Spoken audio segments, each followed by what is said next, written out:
चलो खोलो section 124 chapter 8।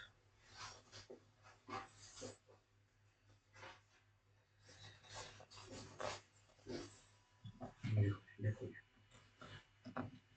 आओ जरा इंडेमनिटी एंड गारंटी की बात कर लेते हैं कि इंडेमनिटी क्या होती है और गारंटी क्या होती है। आई होप आपने वर्ड्स वगैरह देख लिए होंगे, जिनसे इनका मीनिंग देख लिया होगा। नहीं मान लो ना कि देख लिया मीनिंग वगैरह। ठीक है।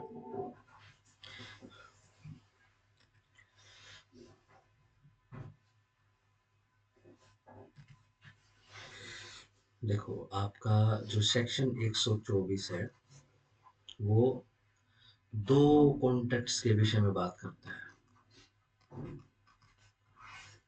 एक तो कॉन्ट्रैक्ट ऑफ इंडेमनिटी, ठीक है जी, दो तीर निकाले ना। 124 सेक्शन लिखना है पेज के बीच में, सेक्शन 124 और इसमें से दो तीर निकालो।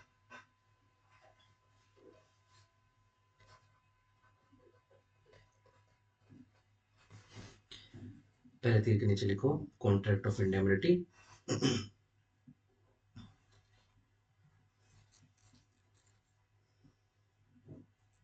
और दूसरे के नीचे लिखो कॉन्ट्रैक्ट ऑफ गारंटी। गारंटर सब समझते हो, गारंटर? Yes sir. ठीक है जी।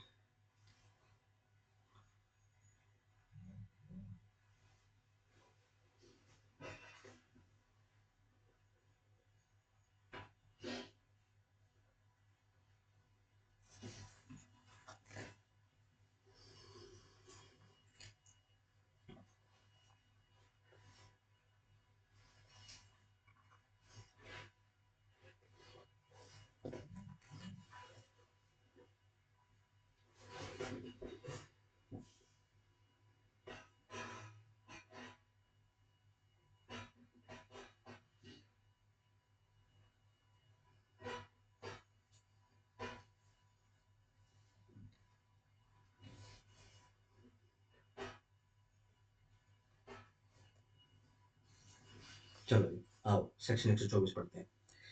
Contract of indemnity. अब इंडेमनिटी क्या, अब किसको बोलते हैं, आओ जरा एक बार समझ लेते हैं। अ कॉन्ट्रैक्ट बाय विच, जिसके द्वारा एक पार्टी, ये ध्यान रखना ये जब पिट्टी में आती है तो यूं की यूं सीधी डेफिनेशन आ जाती है, ठीक है ना।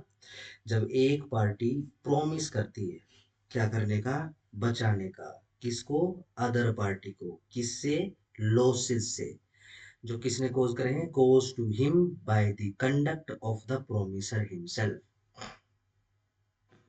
ठीक है जी। दो पार्टी बना लेना, जो इंडेमनिटी का आपने बनाया ना उसके नीचे दो पार्टी बना लेना, ए और बी बना लो।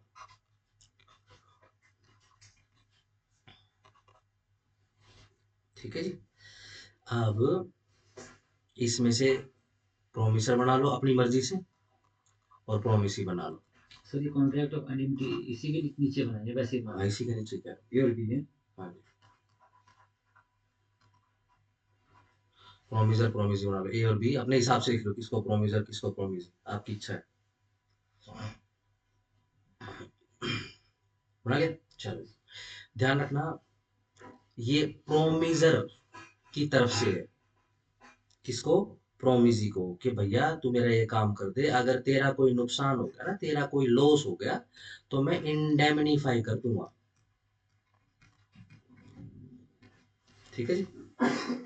जो भी प्रोमिसर उसकी तरफ से तीर निकालो दूसरी तरफ, ठीक है ना, स्टेटमेंट लिख लो। इफ एनी लॉस ओकर्ड, परमेश्वर कह रहा है सर। हाँ जी, इफ एनी लॉस ओकर, या फिर अपनी भाषा में लिख लो, कोई नुकसान हुआ तो मैं भरपाई कर दूंगा।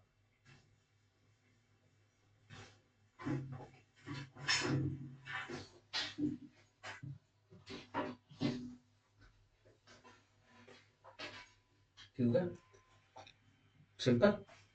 चलो ये होता है आपका कॉन्ट्रैक्ट ऑफ इंडेमनिटी। सही।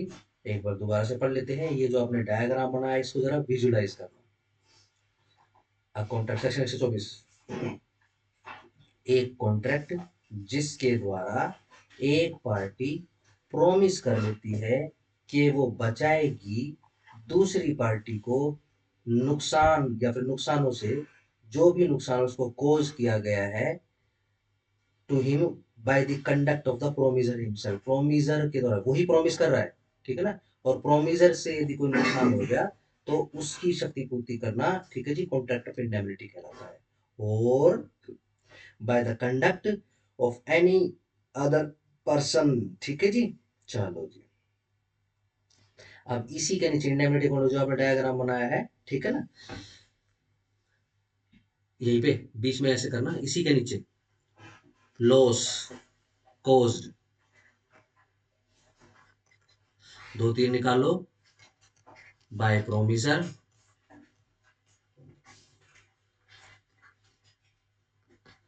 Bye other person.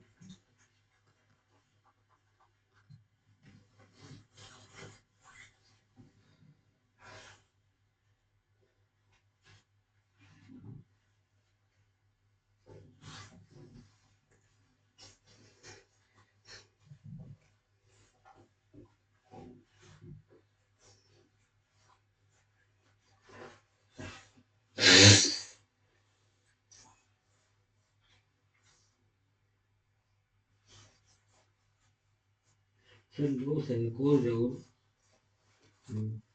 Loss cause में से दो तीर निकालो, या तो प्रोमिसर के द्वारा कोई नुकसान हो गया तो उसकी क्षतिपूर्ति, या फिर किसी तीसरे बंदे के द्वारा यदि कोई नुकसान हो गया तो उसकी क्षतिपूर्ति कौन करेगा?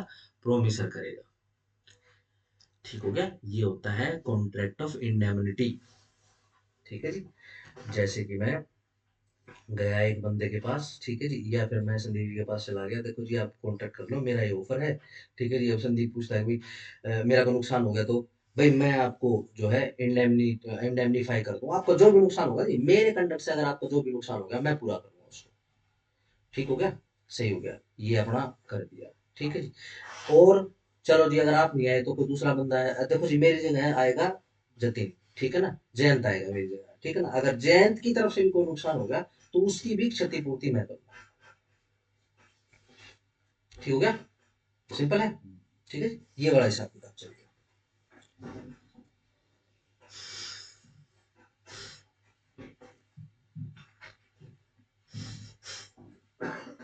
चलो आओ जरा 124 का नीचे स्टेशन देख लो। ए कॉन्ट्रैक्ट कर लेता है किस चीज के लिए? इंडेमनीफाई करने के लिए बी को, किसके अगेंस्ट में? Against the consequence of any proceeding which C में टेक अगेंस्ट बी। ठीक है जी, अगर बी सी कुछ फैसला कर लेता है ना, या सी कुछ भी एक्शन लेता है जी, ठीक है जी, तो मैं इंडेमनीफाई करूंगा जी, in respect of certain sum of 200 रुपए, 200 रुपए के लिए ट्रांजेक्शन सारी सारी चल रही है। This is a contract of indemnity. ये क्या है? ये कॉन्ट्रैक्ट ऑफ इंडेमिनिटी है, ठीक है जी। अपने खुद के व्यवहार से अगर कोई नुकसान हो गया तो उसकी भरपाई, अगर तीसरे बंदे के कारण कोई नुकसान हो गया तो उसकी भरपाई। ठीक हो गया, चलो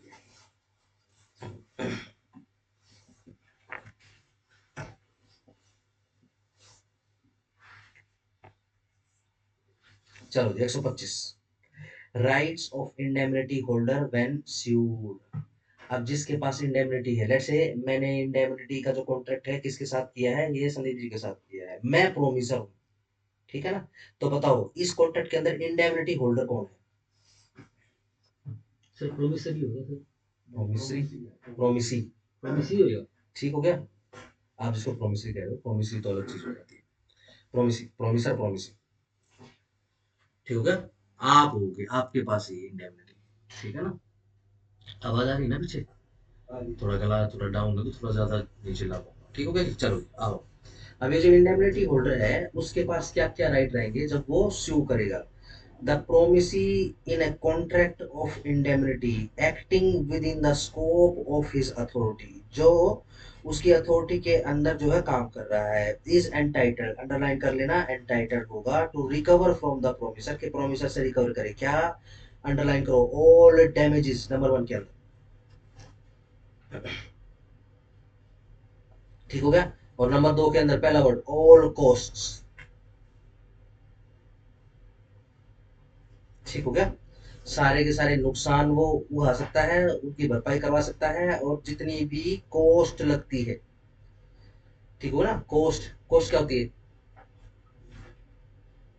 पैसा सर, खर्चा, जो फाइन लगाओ। कॉस्ट, एक बेसिक कॉस्ट होती है हर चीज की, है ना। जैसे आप कोई भी सामान खरीदने के लिए, लैपटॉप खरीदने के लिए चले जाओ मार्केट में, ठीक हो गया, खुदरा मूल्य है, ठीक हो गया। अब जैसे आप लैपटॉप लेने के लिए चले गए, आप रोहतक में लैपटॉप लेने के लिए चले गए, आपको कितने का मिलेगा? 50,000।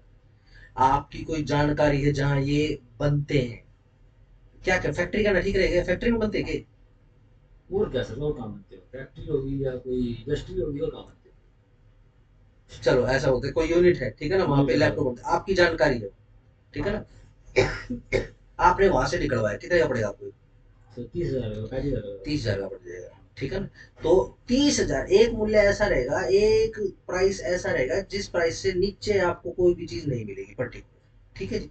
तो वो क्या होता है, वो उसकी कॉस्ट होती है, ठीक है ना। तो ये जो बेसिक कॉस्ट है, ये आप उससे ले सकते हैं, ठीक हो गया। चलो। सर जैसे हमारे, जैसे हम पेप्सी की बोतल लेने गए, कुछ भी एमआरपी लिखा होता है, कोई जो दुकानदार है वो एमआरपी से ज्यादा ले सकता है? एमआरपी से ज्यादा भी ले सकता है, हम एमआरपी से कम लेने के लिए भी बोल सकते हैं। नहीं, एमआरपी से कम तो अलग बात है, लेकिन एमआरपी 15 रुपये है, 20 रुपये, तो उससे ज्यादा ज्यादा मांग सकता है? बिल्कुल मांग सकता है। मतलब कानूनी? नहीं, कानूनी कानूनी नहीं मांग सकता ना? कानूनी नहीं वैसे मांग तो चलो सकता। कितनी। मांग लो जितने मांग लो, हाँ, अब ट्रेन में बैठ जाओ, हाँ, वहां तो हर चीज जो भी, चाहे प्लस क्या बोलते हैं, चाहे वो चिप्स का पैकेट आए, चाहे पानी की बोतल हाँ, आई, ये महंगी होती है। ठीक है ना, महंगी देते हो, ठीक है ना। बस और कुछ नहीं पढ़ना इसमें, आगे आ जाओ। तीसरा और क्या क्या मांग सकता है? और खर्चे मांग सकता है, ऑल सम्स, अंडरलाइन कर लेना इसको। सर कॉस्ट का मतलब हम ये देखें बेसिक प्राइस। हाँ, बेसिक मूल्य लिख लो, बेसिक वैल्यू।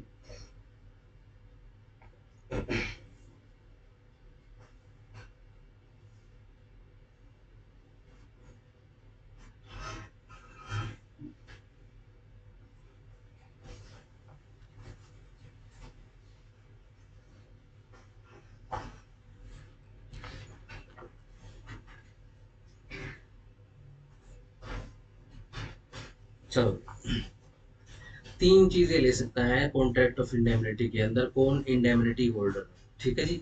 कब कैसे लेगा? कोर्ट में केस करेगा, केस करके क्या क्या चीजें लेगा?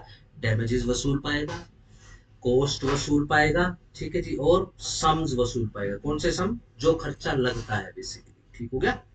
डन। इसको पढ़ देता हूँ मैं। Which he may have paid under the terms of any compromise of any such suit if the compromise was not contrary to the orders of the promisor and was one which it would have been prudent for the promisee to make in the absence of any contract or indemnity, or if the promisor authorized him to compromise the suit। चलो,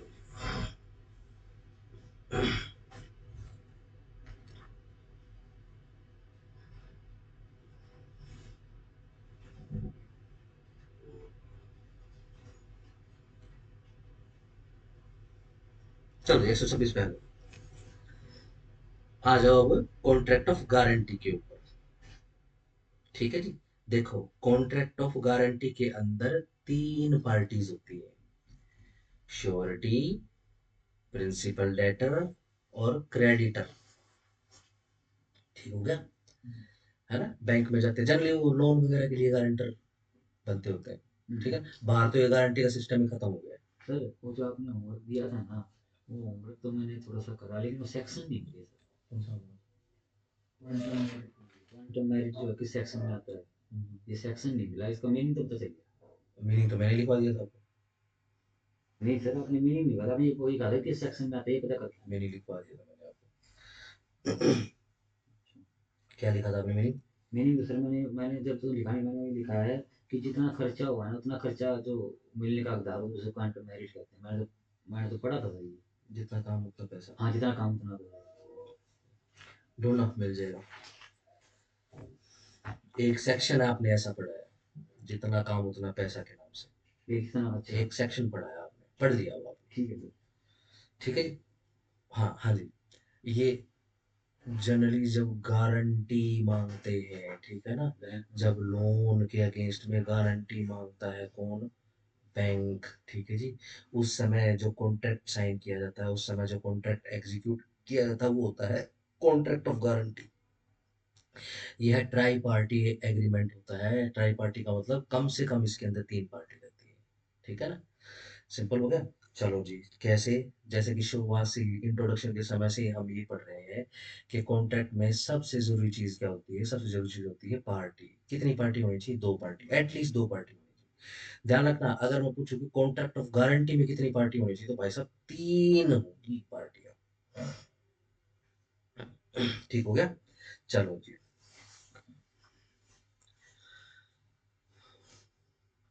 एक contract of guarantee लिख के, या फिर जो जिन बच्चों ने diagram बना हुआ है, ठीक है जी, वहाँ पे एक वो बना लो, ट्रायंगल।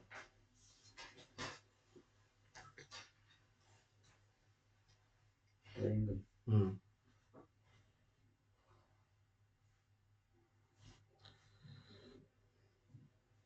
जो ऊपर की जो चोंच है, उस पे लिखोगे आप श्योरिटी। नीचे का जो जो भी कोई कौन है, लेफ्ट या राइट तुम्हारी इच्छा है, ठीक है जी। एक के नीचे लिखो प्रिंसिपल डेटर, पीडी, और क्रेडिटर, सी। तो प्रिंसिपल डेटा लिखे उसके वाले कौन पे क्रेडिटर लिखे। क्रेडिटर लिखो। ठीक हो गया? चलो जी। देखो जी, ये जो क्रेडिटर है, क्रेडिटर का मतलब हमको पता है, देनदार। देनदार। देनदार, सिर्फ देनदार लिखना उचित नहीं रहेगा। ठीक है ना? एक समय पे देनदार लेनदार में बन जाता है। ठीक है ना? क्रेडिटर, यहाँ पे लिखना बैंक। क्रेडिट का मतलब बैंक लिखे सर। Bank, yes. ऋणदाता। सर वैसे बैंक का मतलब तो ये नहीं होता ट्रस्ट। हाँ, बैंक का मतलब किनारा भी होता है। किनारा भी होता है।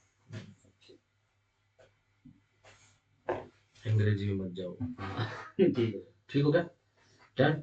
चलो जी, 3 पार्टीज में से एक पार्टी सी जो क्रेडिटर थी, वो हमने बैंक बना लिया है। ठीक है, विजुलाइज कर लो इसको। ठीक है। श्योरिटी लिखो ब्रैकेट में गारंटर।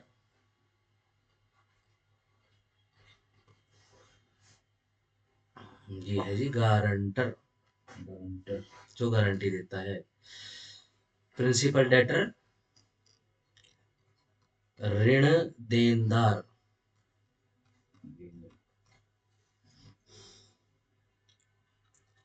सर ऋण कैसे ऋण ऋण को सर क्या बोलेंगे इंग्लिश र में। र वो ऋषि वाला र। ठीक। वो पता नहीं मेरे को, अक्षर त्र नहीं बनाते, त्र के पीछे वो इंग्लिश वाला आर सा लगा देते हैं। सर ये एडी का जो पेपर होता है उसमें भी हिंदी हिंदी मांगते हैं। नहीं, फिर ठीक है। हरियाणा में ना, उसमें जुडिशरी में ना, एडीए में हिंदी नहीं मांगते। फिर इंग्लिश भी इतनी नहीं है हाई फाई हमारी, क्या सर करें? इंग्लिश फिर भी देख रहे हैं मुझे हिंदी नहीं आती। नहीं, ऐसे नहीं होगा। डन। 3 पार्टी होगी, एक है गारंटर, एक है बैंक यानी क्रेडिटर, और एक है प्रिंसिपल डेटर। प्रिंसिपल डेटर मतलब जो बेसिकली देनदार है। ठीक है जी, जिसने ऋण लिया है। ठीक है ना? अपने हिसाब से श्योरिटी के नाम वगैरह देख लेना। ठीक है ना? आओ जरा एक बार पढ़ लेते हैं। A contract of guarantee is a contract to perform the promise। किस चीज का कॉन्ट्रैक्ट होता है? To perform a promise. Underline करो, contract to perform the promise. और को सर्कल करो, और किस चीज का? या फिर contract to discharge the liability. Liability को डिस्चार्ज करना किसकी? Of a third person. Third person को बॉक्स कर लेना। In case of his default, यदि ये जो थर्ड पर्सन है डिफॉल्ट कर देता है तो the person who gives the guarantee is called the surety. जो बंदा गारंटी देता है उसको बोलते हैं surety. Surety. The person in respect of whose default the guarantee is given, जिसके बिहाफ पे गारंटी दी गई है वो है प्रिंसिपल डेटर। इसके लिए ली गई है सर ना। And the person to whom the guarantee is given, और जिस बंदे को गारंटी दी गई है वो रहेगा क्रेडिटर। ठीक हो गया?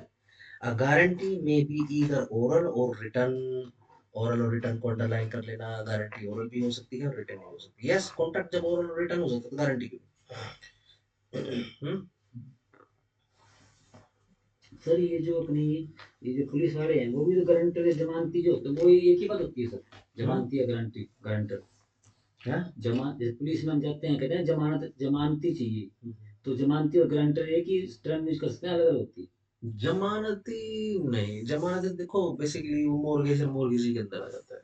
ठीक है ना, जमानत के लिए आपको गारंटर की जरूरत नहीं पड़ती है। आप खुद अपनी जमीन लेकर गए हो या कोई आप मूवेबल प्रॉपर्टी लेके गए हो, आपने वो जमानत पर रख दी है। है। अच्छा, अपनी चीज रखनी पड़ती है उसके अंदर। हाँ, उसके अंदर आप अपनी चीज रखते हैं। ठीक ठीक है है ना, सर। वो जमानत का काम होता है। डन हो गया? बहुत सिंपल है।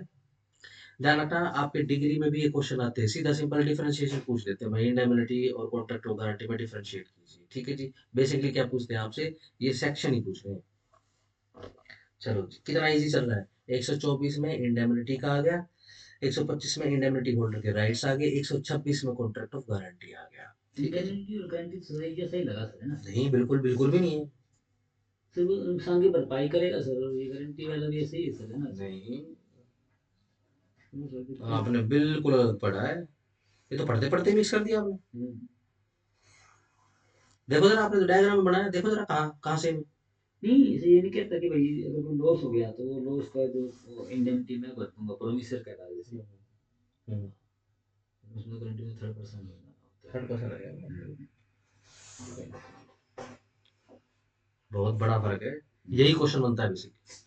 चलो आओ, 127, कंसीडरेशन क्या रहेगा? बिल्कुल सही बात है। सेक्शन 127 बहुत इंपॉर्टेंट चीज के बारे में बोल रहा है। सही। देखो, अगर मैं आपसे कंसीडरेशन की डेफिनेशन पूछूं तो क्या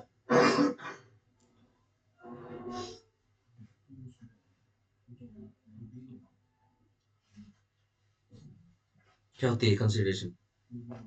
कंसिडरेशन तो सर ये होती है जब कोई भी चीज है, जैसे हम कोई भी काम करते हैं उसके लिए अगर कंसिडरेशन ही नहीं होता एग्रीमेंट कैसे बनेगा हमारे सर? पास डेफिनेशन है, हम अपनी डेफिनेशन नहीं क्रिएट करेंगे। सर वो तो बहुत बड़ी डेफिनेशन कैसे बहुत आती है छोटी सर? डेफिनेशन, बिल्कुल बड़ी नहीं है, 3 लाइन की है।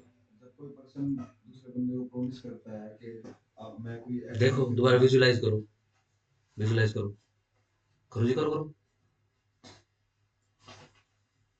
देखो देखो संदीप जी, देखो, खोलो, बैलेट खोलो।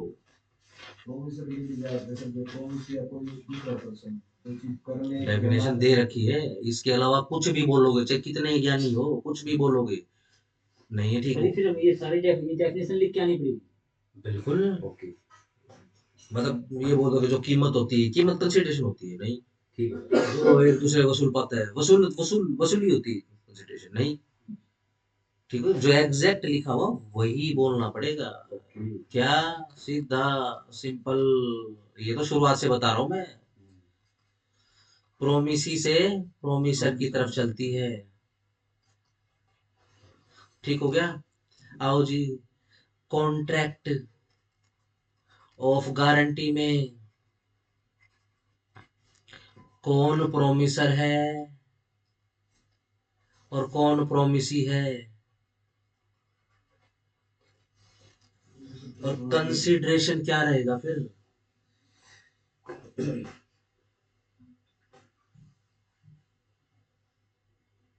क्या हमने ये सेक्शन 25 में कहीं पढ़ा? कंसिडरेशन के एक्सेप्शन में कहीं पढ़ा हमने ये?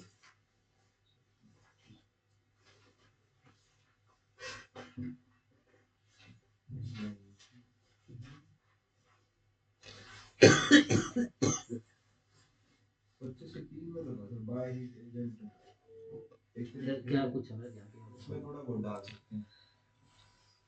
मैं आपसे ये पूछ रहा हूँ, सेक्शन 2D के अकॉर्डिंग दो पार्टी होनी चाहिए, प्रोमिसर और प्रोमिसी होनी यस चाहिए। सर।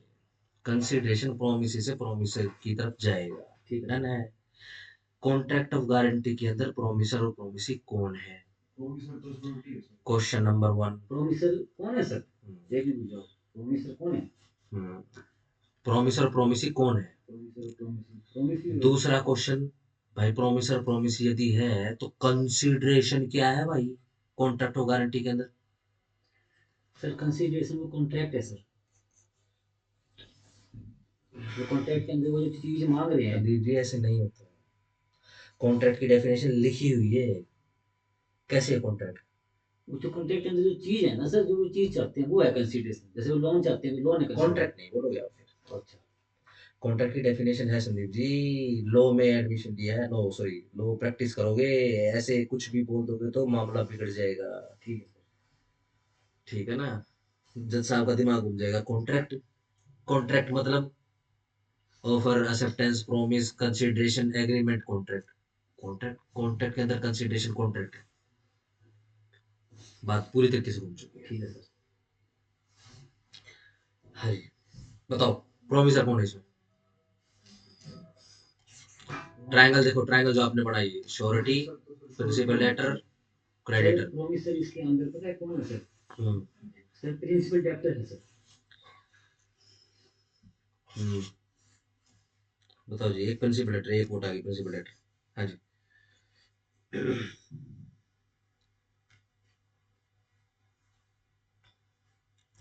हाँ जी बताओ, जेटी क्या लगता है कौन है प्रोमिसर। बैंक बैंक, एक वोट बैंक। क्रेडिटर मतलब श्योरिटी श्योरिटी, एक वोट श्योरिटी। क्रेडिटर, वह क्रेडिटर, दो क्रेडिटर के दो आगे कैसे। देने वाला तो कंसिडरेशन प्रोमिसर देता है, देख के भी नहीं देख पा रहे हो, सेक्शन 2D दोबारा से खोलो। कोई बात नहीं है, दिमाग बिल्कुल नहीं चलता, कोई बात नहीं, खोल के रखो मेरे सामने। कब सीखोगे, कॉन्ट्रैक्ट खत्म हो जाएगा इस हफ्ते, कब सीखोगे। अभी तक तो यही नहीं पता कि कंसिडरेशन किसकी तरफ से किधर जाता है।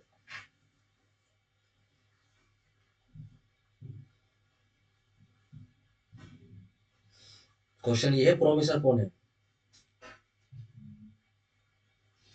पैसे कौन दे रहा है, कॉन्ट्रैक्ट किस चीज का है, पैसे को ले देकर है, लोन का है, तो कंसिडरेशन इसमें पैसा हो गया। यस सर, कंसीडरेशन कौन पैसा दे होगा। रहा है, प्रोमिसर।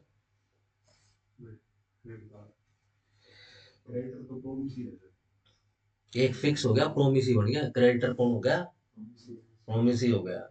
ना who is the promisor, surety है surety is the promisor. Delivery पे करेगा उसको, अगर उसने नहीं दिए तो ये तो गारंटी दे रहा है। जैसे कौन ऑफर कर रहा है कि देखो जी अगर फलाने ने पे नहीं करना, प्रिंसिपल डेटर ने पे नहीं करा तो मैं करूंगा, कौन ऑफर दे रहा है, श्योरिटी दे रहा है। ठीक है ना, अब सवाल बनेगा तो उसको कंसीडरेशन क्या मिल रहा है, समझ गए इस बात को? श्योरिटी क्यों है, श्योरिटी क्यों है, छोटी ये है सर, इसलिए क्या है क्योंकि उसने नहीं तो छोटी को देने पड़ेंगे सर। प्रोमिसर है वो श्योरिटी, ठीक है सर। इसी ने ही प्रोमिस किया, ऑफर यही दे रहा है। ठीक हो गया, चलो जी, कंसीडरेशन क्या आ गया, लोन अमाउंट। ठीक है जी, सेक्शन 2D में फिट करके बताओ अब मेरे को।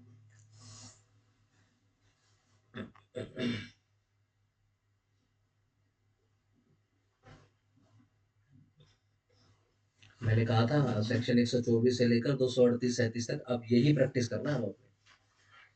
ठीक है ना, अब आपके ऊपर है कितना लेट करोगे, दो आने के सेक्शन है ये। ठीक है ना, 2 दिन लगते हैं, 2 दिन के अंदर ये पूरा डीपली हो जाता है। अब देखो टैलेंट है हमारे पास, कितने कितने दिन लगाएगा इसमें। है सर, फिट तो ही रहा है। हाँ बताओ। प्रोमिसर की डिजायर थी कि आप उसको लोन दे दो। यस शाबाश, बहुत बढ़िया, यही है। प्रोमिस ही देगा किसको, प्रोमिसर को, at the desire of promisor. इस कॉन्ट्रैक्ट ऑफ गारंटी के अंदर प्रोमिसर की डिजायर क्या है, कि आप जो है कौन, आप क्रेडिटर बैंक, कि आप लोन दे दो किसको, प्रिंसिपल डेटर को, अगर वो पे नहीं करे तो मैं कर दूं। क्या है, सफिशिएंट कंसिडरेशन है।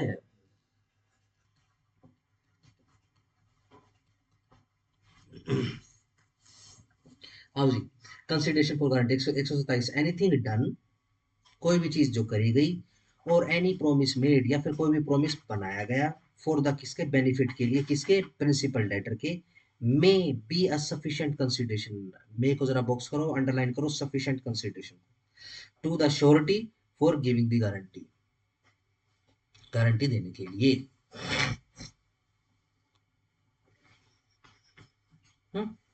चलो, बी रिक्वेस्ट करता है ए को to sell and deliver to him goods on credit, कि बेच दे और जो या फिर डिलीवर कर दे किस पे, प्लस डिलीवर कर दे क्या, गुड्स ऑन क्रेडिट, उधार पे। चलो जी, ए एग्री कर देता है टू डू सो, ऐसा करने के लिए, provided C will guarantee the payment, लेकिन एक शर्त है, क्या, सी, आदमी को सी है, जब उससे गारंटी लिया payment of the price of the goods, C promise कर लेता है to guarantee the payment in consideration of A's promise, ठीक है जी, मैं पे कर दूंगा जी ए के लिए, ठीक है, सी ऐसी गारंटी दे देता है।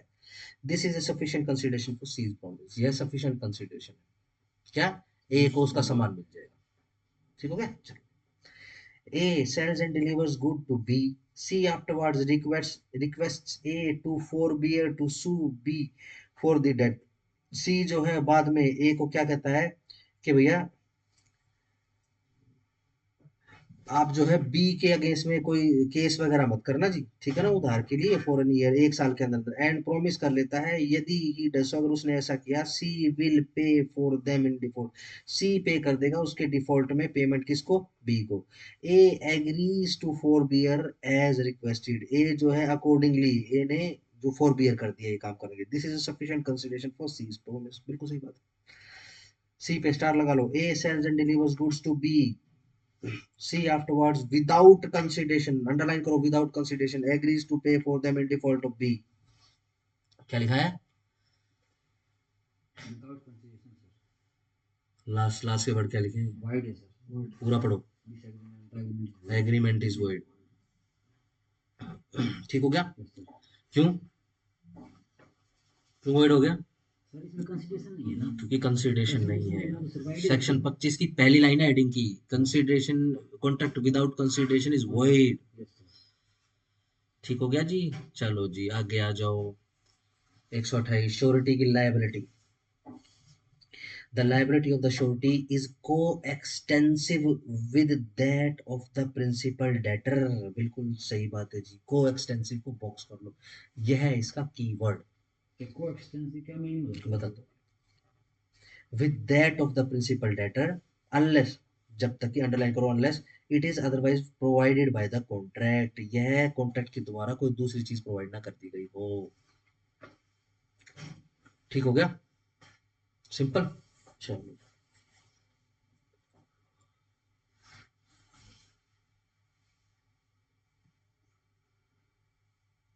चलो जरा एक बार इलस्ट्रेशन पढ़ लो।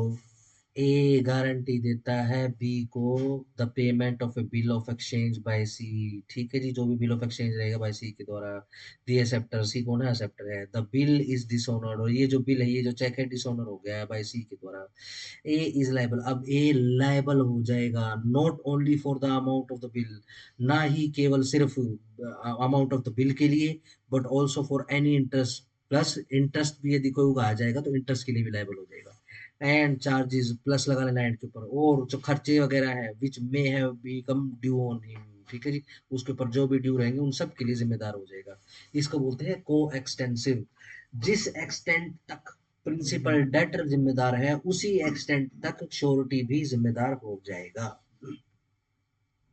ठीक हो गया जी, को एक्सटेंसिव, ठीक हो गया। चलो कंटिन्यूइंग गारंटी स्टार लगा लेना, 128 पे भी स्टार लगा लो, 129 पे भी स्टार लगा लो। A guarantee which extends to a series of transaction, कोई गारंटी है जो एक्सटेंड करती है सीरीज ऑफ ट्रांजैक्शन के लिए, ठीक है जी, is called a continuing guarantee, so क्या बोलेंगे, कंटिन्यूइंग गारंटी बोलेंगे, ठीक है ना। अभी जो आपने ट्रायंगल बनाया था उसके अंदर तो श्योरिटी थी, वो क्रेडिटर को बोलता है भाई एक साल के अंदर अंदर जितने ये लोन लेगा ना सबके लिए मैं जिम्मेदार हूँ, एक साल के अंदर अंदर ये आपसे कितने भी लोन ले इसको दे देना, अगर ये पे नहीं करेगा तो मैं पे करूँगा, ये क्या है, ये कंटिन्यूइंग गारंटी, ठीक है ना, जो चलती रहेगी, चलती रहेगी, मतलब एक साल के अंदर अंदर जो भी लोन अमाउंट वो लेगा उसके लिए जिम्मेदार हो, ठीक है, जरूरी थोड़ा ना कि एक साल के अंदर लिया तो एक साल के अंदर ही उतार देगा सारे, ये एक साथ सारे के सारे उतार देगा, ये लंबे समय के लिए उधार चलेगा इसका, ठीक है ना, तो कंटिन्यूइंग रहेगा उसके लिए। तो सर लेकिन उसकी वारंटी तो 1 साल की ही रहेगी, उसके बाद भी चलते तब भी वो माना जाएगा? नहीं नहीं आप नहीं समझ रहे, हाँ जी, मैं पैसे देने की बात कर रहा हूँ, गलत है। मैंने गारंटी दे दी आपके नाम की कि जी संदीप जी जो जितने भी पैसे लेंगे मैं गारंटी देता हूँ, ठीक है ना, अब आपने क्या करा, आप बैंक में चले गए, ठीक है ना, अपना भूषण कोऑपरेटिव बैंक लिमिटेड है, ठीक है जी, वहां पे चले गए आप, ठीक है जी, आपने एक साल में 10 लोन जो है अप्लाई कर दिए, हम्म। ठीक है, आप एक दिन थोड़ी ना पे कर दोगे सारे के सारे, नहीं पे कर रहा हूँ ठीक है ना। तो ये जब तक 10 लोन चलेंगे मेरी गारंटी कंटिन्यू रहेगी। आपने अगर 10 में से एक लोन उतार दिया तो मेरी गारंटी खत्म नहीं हुई, खत्म बाकी नहीं। बचे हुए 9 के लिए, 9 के लिए भी रहेगी। ठीक है ना। ये नहीं कहा जा रहा है कि आप मान लो 1 साल के बाद कोई और लोन वगैरह लेगा तो उसके लिए भी मेरी गारंटी नहीं, उसके लिए गारंटी नहीं है, ठीक है सर। ठीक है जी। चलो, ए in consideration that B will employ C in collecting the rents of B, जमींदारी का प्रॉमिस कर लेता है B को to be responsible, बिल्कुल सही बात, to the amount of his 5,000 रुपए for the due collection and payment by C of those rent, this is a continuing guarantee, बिल्कुल सही बात है। 5,000 रुपए तक के लिए कि मैं गारंटी ले लेता हूँ भैया, ठीक है।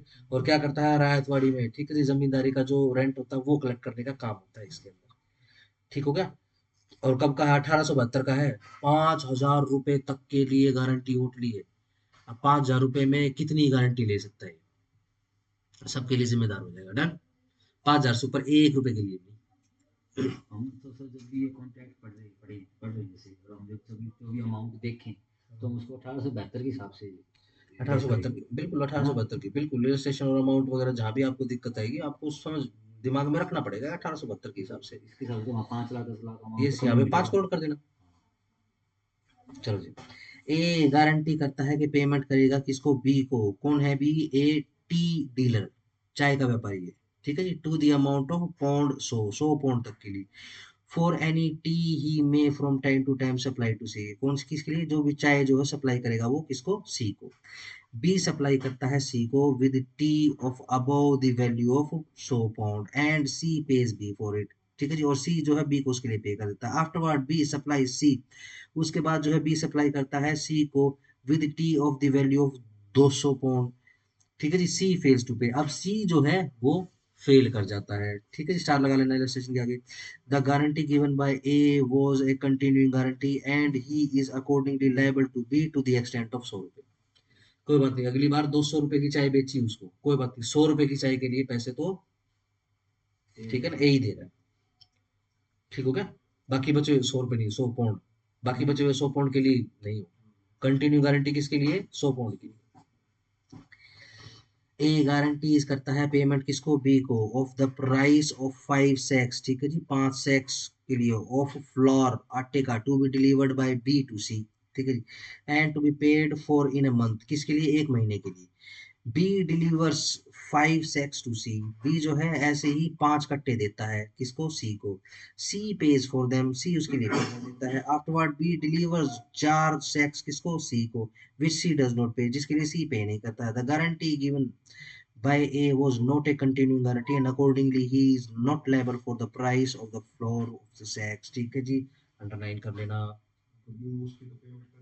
बिल्कुल सही बात है जी।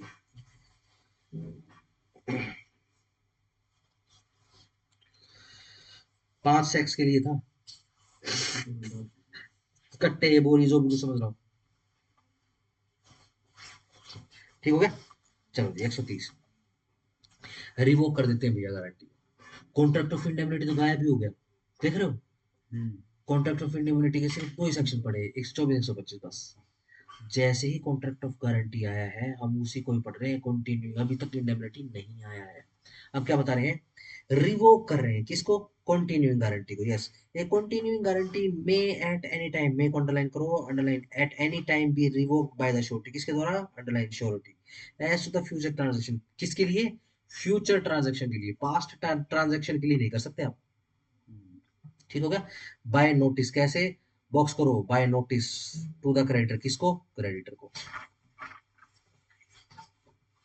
ठीक है ना। अब मुझे बैंक को एक नोट लिखना पड़ेगा, नोटिस लिख कर देना पड़ेगा, क्या, कि भैया मैं फ्यूचर ट्रांजैक्शन के लिए जो गारंटी है उसको रिवोक कर रहा हूँ। तो बीच में कभी भी बोल सकता है वो आदमी। बीच में करो चाहे लास्ट में करो, ठीक है ना, फ्यूचर जो भी ट्रांजैक्शन रहेगी सिर्फ उसके लिए गारंटी रिवोक करी जाएगी। जो ये पास्ट जो ट्रांजैक्शन हो चुकी है या फिर जो ट्रांजैक्शन हो रही है इन बिटवीन, इन मिडल है, उसके लिए नहीं। उसका जो गारंटर बन गया तो बन गया है। यस, ठीक हो गया जी। ठीक है sir. A A in consideration of B discontinuing at A's request, ठीक है जी, डिसकंटिन्यू कर रहा है एज एक request bill of exchange for C guarantee is to B for 12 month, 12 महीने के लिए, the due payment of all such bills to the extent of 5,000 रुपए, B discounts bills for C to the extent of 2,000 रुपए, afterwards at the end of 3 महीने, 3 महीने खत्म होते ही ए revoke कर देता है guarantee, this revocation discharges A from the liability to B for any subsequent discount, ठीक है जी, सब्सिक्वेंट डिस्काउंट के लिए उसको फ्री कर देगा, but A is liable to B for the fine for the price of 2,000 rupees on the default of C, लेकिन 2,000 के लिए तो बाउंड हो चुका है, 2,000 की 5 ट्रांजेक्शन हो चुकी है, उसके लिए बाउंड हो चुका है, आगे 1 रुपए के लिए बाउंड नहीं होगा। प्रॉमिस क्या कर दिया, 1 साल के लिए बाउंड कर लिया जी अपने आपको, 12 महीनों के लिए बाउंड कर लिया, लेकिन तीसरे महीने जाकर रिवोक कर दी, कर सकता है, हाँ बिल्कुल कर सकता है, लेकिन रूल यही रहेगा, 5 ट्रांजेक्शन के लिए वो फ्री नहीं है, डिस्चार्ज नहीं हुआ from the liability of being surety. 12 महीने के बाद जो होगी उसके लिए गारंटी नहीं नहीं समझ रहे हो आप, 12 महीने के लिए मैंने आपकी गारंटी ले ली, हाँ जी, ठीक है जी, डन हो गया। अब मुझे पता लगा कि भाई नहीं गड़बड़ हो रही है, ठीक है, मैं क्या करता हूँ, तीसरे महीने में बैंक पे पहुंच गया, मैंने नोटिस लिख के दे दिया क्या, ये देखो जी अब तीसरे महीने के बाद जो है कुछ भी कोई भी ट्रांजेक्शन जो है आप संदीप जी करेंगे, मैं उसके लिए लायबल, ठीक है ठीक है ना। समझ गया। आज कहीं और घूम रहे हो संदीप जी आज, कहीं और उड़ रहे हो आप, आ जाओ आ जाओ, कोर्ट कोर्ट में बाद में जाना। हाँ जी, A guarantees to B, A guarantee देता है किसको, बी को, टू द एक्सटेंट ऑफ 10,000 रुपए, ठीक है जी, दैट सी शेल पे, सी जो है पे करेगा ऑल सारे के सारे बिल, जो भी B shall draw upon him, जो भी बिल फाड़ेगा ना सी पे करेगा उसके लिए, बी ड्रॉज अपॉन सी, चलो जी C accepts the bill, C bill accept कर लेता है, A gives notice of revocation, A जो है नोटिस दे देता है रिवोकेशन का, C dishonours the bill at maturity, C जो है डिसऑनर कर देता है bills at the maturity, A is liable upon his guarantee, A अभी भी लायबल है, स्टार लगाना है इसमें। पास्ट ट्रांजैक्शन के लिए डिस्चार्ज नहीं होगा श्योरिटी, फ्यूचर ट्रांजैक्शन के लिए ही अपने आप को डिस्चार्ज कर सकता है वो, सिंपल है, बिल्कुल सही। चलो जी आगे आ जाओ, 131 कैसे रिवोक कर सकता है, नोटिस देकर रिवोक कर सकता है, फिर कैसे कर सकता है, revoking of continue guarantee bye sureties death, yes, surety की डेथ हो जाए तो यस खत्म, जिस तारीख से वो खत्म हो गया उस तारीख से उसकी लायबिलिटी भी खत्म हो जाएगी, उसके सर घर वाले वगैरह उनकी कोई जिम्मेदारी नहीं है। लेकिन पास्ट ट्रांजैक्शन के लिए लायबल रहेगा। The death of the surety operates in the absence of any contract to the contrary as a revocation of continuing guarantee so far as regards to the future transactions. जो past transaction है उसके लिए liable रहेगा, वो खत्म हो गया तो उसके एलआर्स जो है लायबल रहेंगे, अच्छा ठीक हो गया जी, लायबिलिटी नहीं जाएगी, सिविल लायबिलिटी है ये, ठीक हो गया। 132 स्टार लगा लेना सेक्शन पे, liability of two persons primarily liable, not affected by the arrangement between them, then one shall be the surety on others default, ठीक है जी, आगे आ जाओ।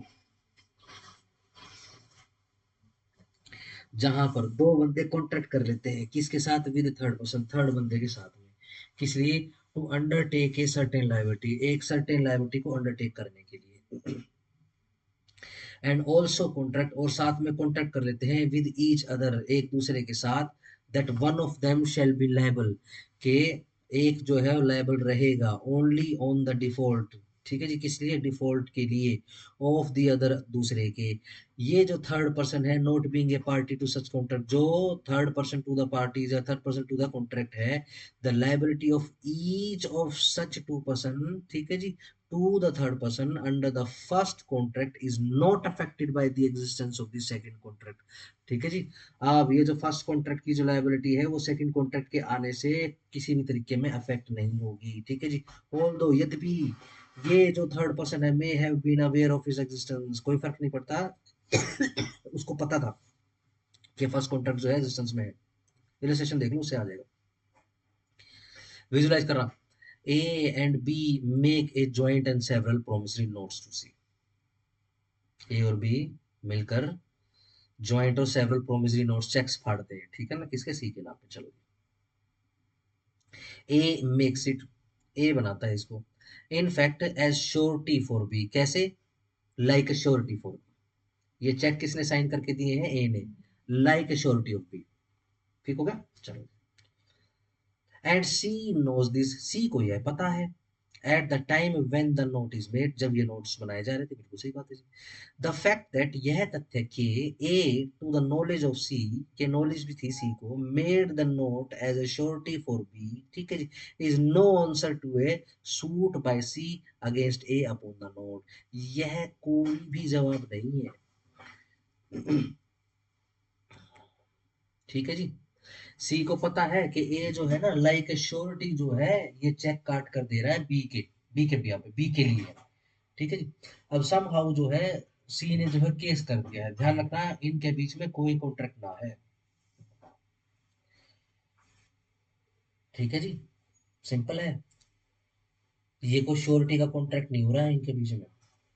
ठीक है, ये तो बस ऐसे ही जैसे दो आदमी मिल गए, ए और बी, ठीक है ना, दोनों ने क्या कर लिया, बी जो है मैन्युफैक्चरिंग का काम करता है और ए जो है उसके लिए पैसे जुगाड़ने का काम करता है, ए जो है उसका फाइनेंसर है।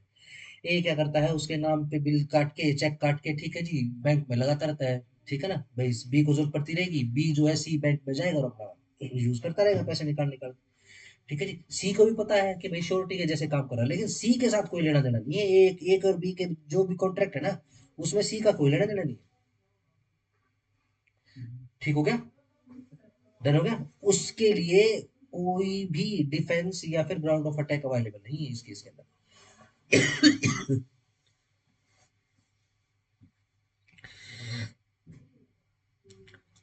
हाँ जी, 133, discharge of surety by variance in terms of contract, any variance, variance का मतलब बदलाव, कहाँ गया, made without the surety's consent, जो कि बनाए गए हैं बिना श्योरिटी की कंसेंट के, in the terms of the contract between the principal debtor. ठीक है जी, किन टर्म्स में, the contract between the principal debtor and the creditor, discharges the surety as to the transaction subsequent to the variance. ठीक है जी, discharge नहीं होगा कौन, श्योरिटी ट्रांजैक्शन के लिए जो सब्सिक्वेंट टू द वेरिएंस होगी, बिल्कुल सही बात है जी, इलस्ट्रेशन देख लो समझ में आ जाएगा। A becomes surety to C, A surety बन गया सी के लिए। चलो जी, किस लिए, for B's conduct as a manager in C's bank, ठीक है ना, किसके लिए बना है, बी के कंडक्ट के लिए। ठीक है जी, चलो जी, सी के बैंक में, चलो जी। आफ्टरवर्ड्स, उसके बाद जो है B and C contract, B और सी मिलकर कॉन्ट्रैक्ट कर लेते हैं बिना ए की कंसेंट के बी की जो है बीज सैलरी शैल बी रेज, के बी की सैलरी जो है ना वो बढ़ा दी जाएगी, and that he shell become liable for 1/4 of the losses on overdraft, और वो जो है लायबल हो जाएगा, ठीक है ना, 1/4 भाग के नुकसान के लिए ओवरड्राफ्ट पे। B allows a customer to overdraw, ठीक है ना, बी अलाउ कर देता है कस्टमर को, तू ओवरड्रा कर ले, and the bank loses a sum of money, और इस कारण से बैंक को नुकसान हो जाता है उस पैसे के लिए। ए इज डिस्चार्ज फ्रॉम हिज श्योरिटीशिप, ए जो है डिस्चार्ज हो चुका है इस श्योरिटी से, इसको इसको गारंटी नहीं देगा। बाय द वेरियंस, क्यों, क्योंकि वेरियंस आ चुका है, मेड विदाउट हिज कंसेंट, बिना उसकी कंसेंट के लिए बदलाव कर दिया गया है, and is not liable to make good this loss, अब इस नुकसान के लिए कुछ भी अच्छा नहीं कर पाएगा। ठीक हो गया, एक बार दोबारा से पढ़ लेते हैं, किसको, 133 को, कोई भी वेरिएंस जो बना दिया गया है श्योरिटी की कंसेंट के बिना, ठीक है जी, in the terms of the contract between the principal, ठीक है जी, एंड क्रेडिटर, डिस्चार्ज कर देगा क्या, श्योरिटी को, कोई भी सब्सिक्वेंट ट्रांजैक्शन के लिए जो वेरिएंस के बाद घटित हुई है। ठीक हो गया, सही, ध्यान रखना, अगर पहला part of the contract act कमजोर है तो बहुत दिक्कत आने वाली है। ठीक हो गया, ठीक है ना, बहुत दिक्कत आएगी। सही, ये घर पे जाके पहला पार्ट निपटाना पड़ेगा। ठीक है ना, अगर इस समय दिक्कत आ रही है कि कंसिडरेशन याद नहीं आ रहा, कॉन्ट्रैक्ट याद नहीं आ रहा, उसके एक्सेप्शन याद नहीं, फिर गड़बड़ है। फिर ये दिखा रहा है कि बहुत ही ज्यादा फ्री समझा गया इसको, इसको भैया कॉन्ट्रैक्ट एक्ट है अब तो निपटा लेंगे, नहीं। एक समय होता था, आजकल तो बच्चे चमत्कार करते हैं भाई, कॉलेज वगैरह ही करवाते हैं, मैं बच्चों की इसमें नहीं गलतियां मानता, ठीक है, कॉलेज खुद कहता है भाई तुम पर्ची करो, हाँ सर, ठीक है बिल्कुल ना। हमारे कॉलेज में पर्ची बहुत नहीं होता है। करोगे तो मास्टर आकर दे देगा, भाई पर्ची कर ले, फेल हो गया तब हमारा नौकरी तो काट देंगे। ठीक हो गया। लेकिन एक समय ऐसा था जब पढ़ के पेपर देने होते थे, ठीक है ना। आई डोंट नो आजकल एमडीयू में लॉ डिपार्टमेंट में क्या हाल है, यहाँ पे पढ़ के पेपर देने पड़ते हैं क्या है, ठीक है ना। बच्चे तो छुट्टी ऐसे मारते हैं जैसे पढ़ के पेपर देने देते हो, ऐसा लगता है। ठीक है जी। उस समय दो ही सब्जेक्ट ऐसे होते थे पूरी एलएलबी की पढ़ाई में, ठीक है ना। अगर उसमें कंपार्टमेंट आ गई या फिर उसमें अगर री आ गई, ठीक है ना, तो छुट्टी वो है। नहीं हटती। उसमें से एक सब्जेक्ट होता था आपका कॉन्स्टिट्यूशन ऑफ इंडिया, ठीक है जी। दूसरा सब्जेक्ट ये होता था ड्राफ्टिंग मुश्किल नहीं दी होती। Second part. ड्राफ्टिंग कुछ नहीं है, ड्राफ्टिंग थोड़ा ना सिखाएंगे कॉलेजों में, ड्राफ्टिंग थोड़ी ना आएगी मास्टर को, ड्राफ्टिंग थोड़ी ना आती एक है जो सब्जेक्ट सिखाने। वो तो है इसमें इलिस्ट्रेशन भी आती है, वो बड़ा मुश्किल है। इसमें ये रियल स्टेशन इसमें नहीं है, वो दूसरा, वो लास्ट ईयर में है वो सब्जेक्ट। नाम बताओ। ड्राफ्टिंग है। ड्राफ्टिंग का सब्जेक्ट बहुत मुश्किल है हाँ सर, तो ये तो नहीं, बिल्कुल मुश्किल नहीं है, इसमें तो सिर्फ आपको लिख के दिखाना पड़ता है। ये तो हमें मुश्किल लगा। हाँ ये आसान है, हाँ, इसमें तो पास हो गए थे आराम से, वो मुश्किल था इसमें थोड़ा ये आसान है, आज आ रहा है आपको समझ में। सा समझ में तो नहीं आ पास होने की बात नहीं है संदीप जी। रहा। एलएलबी के बारे में एक बात और बोली जाती है, जो कुछ नहीं कर सकता ना वो वकील बन जाए, ठीक है ना। किस लिए? क्योंकि पास होना ही सबसे इजी है इसमें। इसको समझना बहुत दिमाग लगता बहुत है इसमें, मुश्किल। ठीक है जी। और ध्यान रखो, ड्राफ्टिंग है, teacher can not make U A drafter, ठीक है ना, वो नहीं सिखा सकता आपको, ठीक है ना। ये वो वकील है जिसने ड्राफ्टिंग कर रखी, वही बता सकता है, ठीक है ना। अभी जैसे एक नोटिस ड्राफ्ट करा मैंने, ठीक है ना, वो वॉशिंग मशीन भी घर पे खराब थी, वो ठीक करवाई तो बदतमीजी कर गया वो। तो मैंने उसको बोला नोटिस भेजूंगा मैं तेरे को, बोला भेज दिए। वो नोटिस मैंने छाप तो लिया, आज मैं दूंगा उसको, ठीक है ना। अगर नहीं होगा, ठीक है ना, तो ड्यूटी लगाऊंगा फिर। सर ये तो आप उस पर ऑनलाइन कंप्लेन कंप्लेन नंबर होता है, उस पर भी कंप्लेन कर सकते हैं इनकी, जो टोल फ्री नंबर होता है। कौन सा 112? नहीं नहीं, हर हर कंपनी का एक टोल फ्री नंबर होता है, उस ना पर ना, कंप्लेन कंपनी का करो। नहीं है वो, कंपनी का नहीं है। वैसे बाहर मार्केट में बैठा हूँ, इलेक्ट्रिशियन। अच्छा, वो ठीक करने आएगा क्या? हाँ ठीक करने आया था। ढंग से ठीक नहीं करेगा मैं ना? ढंग से ठीक नहीं करके गया, पर चलो बात उसकी नहीं है, बात है बदतमीजी की। बदतमीजी करेगा, वो ऐसे ही है पूरा हाल है। चखने की दुकान पर खड़ा था, सुबेरे सुबेरे मैं 2:30-3 बजे गया था। जाना पड़ गया, तबीयत भी खराब थी कल। मेरे को तो था मैं कल रेस्ट करके आज क्लास लगा लूँ, लेकिन कल बहुत काम करने पड़ गए, ठीक है जी। अब वो बना लिया नोटिस, नोटिस करते समय बदतमीजी करेगा, मैं रिकॉर्ड करके लेके आऊंगा, ठीक है ना। फिर एक केस दूंगा ड्राफ्ट करके, ठीक है ना। कहाँ चलोगे सर, अभी सिविल डलोगे, कहाँ नहीं चलोगे? सिविल में नहीं डलेगा, अगर डलेगा तो कंज्यूमर में डलेगा। Consumer.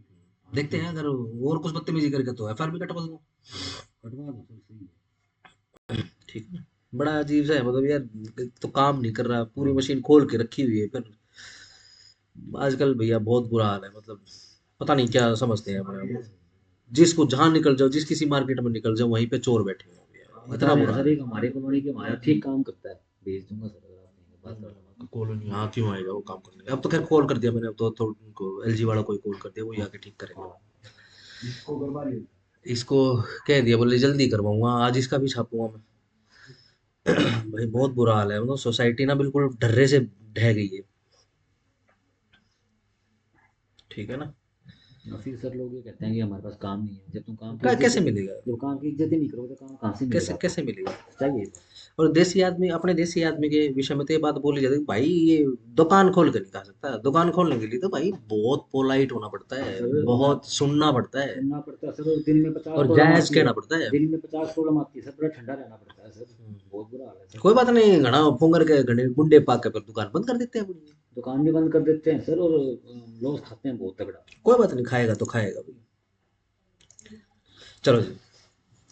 A guarantees C against the misconduct of B. A जो है गारंटी देता है किसको, सी को, किस लिए, मिसकंडक्ट ऑफ बी के लिए। इन एन ऑफिस, किसी ऑफिस में, to which B is appointed by C, ठीक है जी, जिसके लिए बी को अपॉइंट किया गया है सी के द्वारा, and of which the duties are defined, जिसके लिए ड्यूटी डिफाइन करी गई है by an act of legislature, law के द्वारा, बाय सब्सिक्वेंट एक्ट, कोई अगला जो एक्ट था कोई, ठीक है ना।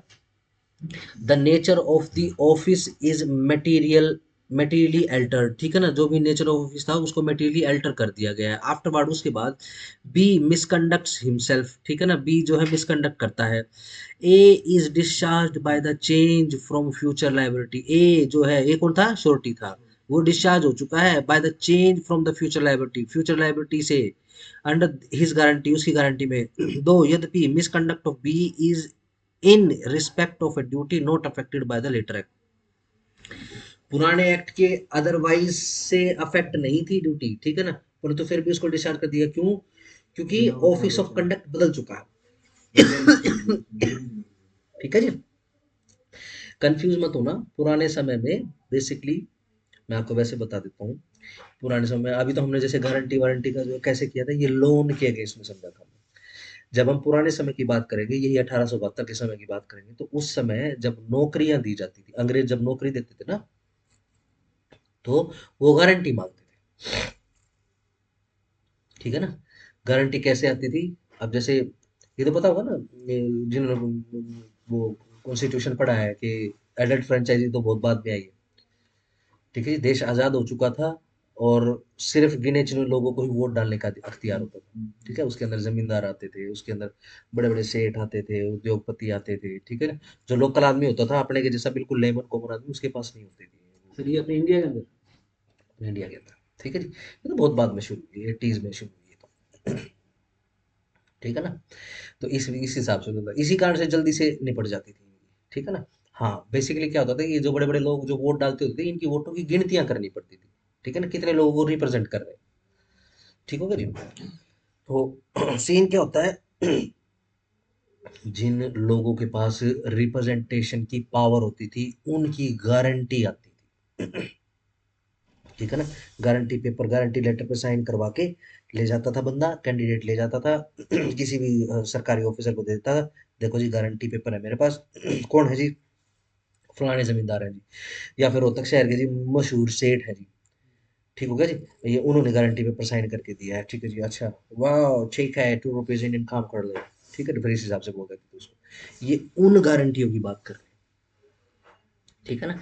हमने समझने के लिए कौन सी गारंटी की बात करी? हमने बैंक गारंटी की बात करी, ठीक है ना। क्योंकि आपको ये भी तो समझाना था कि भाई 3 पार्टीज होती हैं, ठीक है ना, एक श्योरिटी रहती है, एक गारंट मतलब एक गारंटर रहता है, एक प्रिंसिपल डेटर रहता है, एक क्रेडिटर रहता है। ठीक हो गया। ध्यान रखना, लोन के अलावा भी बहुत सारे कॉन्ट्रैक्ट ऐसे होते हैं जहाँ पर गारंटी की आवश्यकता पड़ जाती है। अब तो खैर नहीं होती, ठीक होगा। सर हम नौकरी दिलाते हैं तब भी कहते हैं मेरे गारंटर लेके आए। नहीं, क्या देते हैं सर, कोई जानकारी? लोकल लेवल पे कह देते लोकल लेवल हैं, पे ठीक है कहते ना, हैं। वो सरकारी उनके लिए नहीं है। हाँ, हाँ, नहीं, अगर ऐसा है तो हाँ बिल्कुल। लोकल लेवल की बात प्राइवेट करें सर। इंडस्ट्रीज में तो फिर श्योरिटी कौन भरवाता है?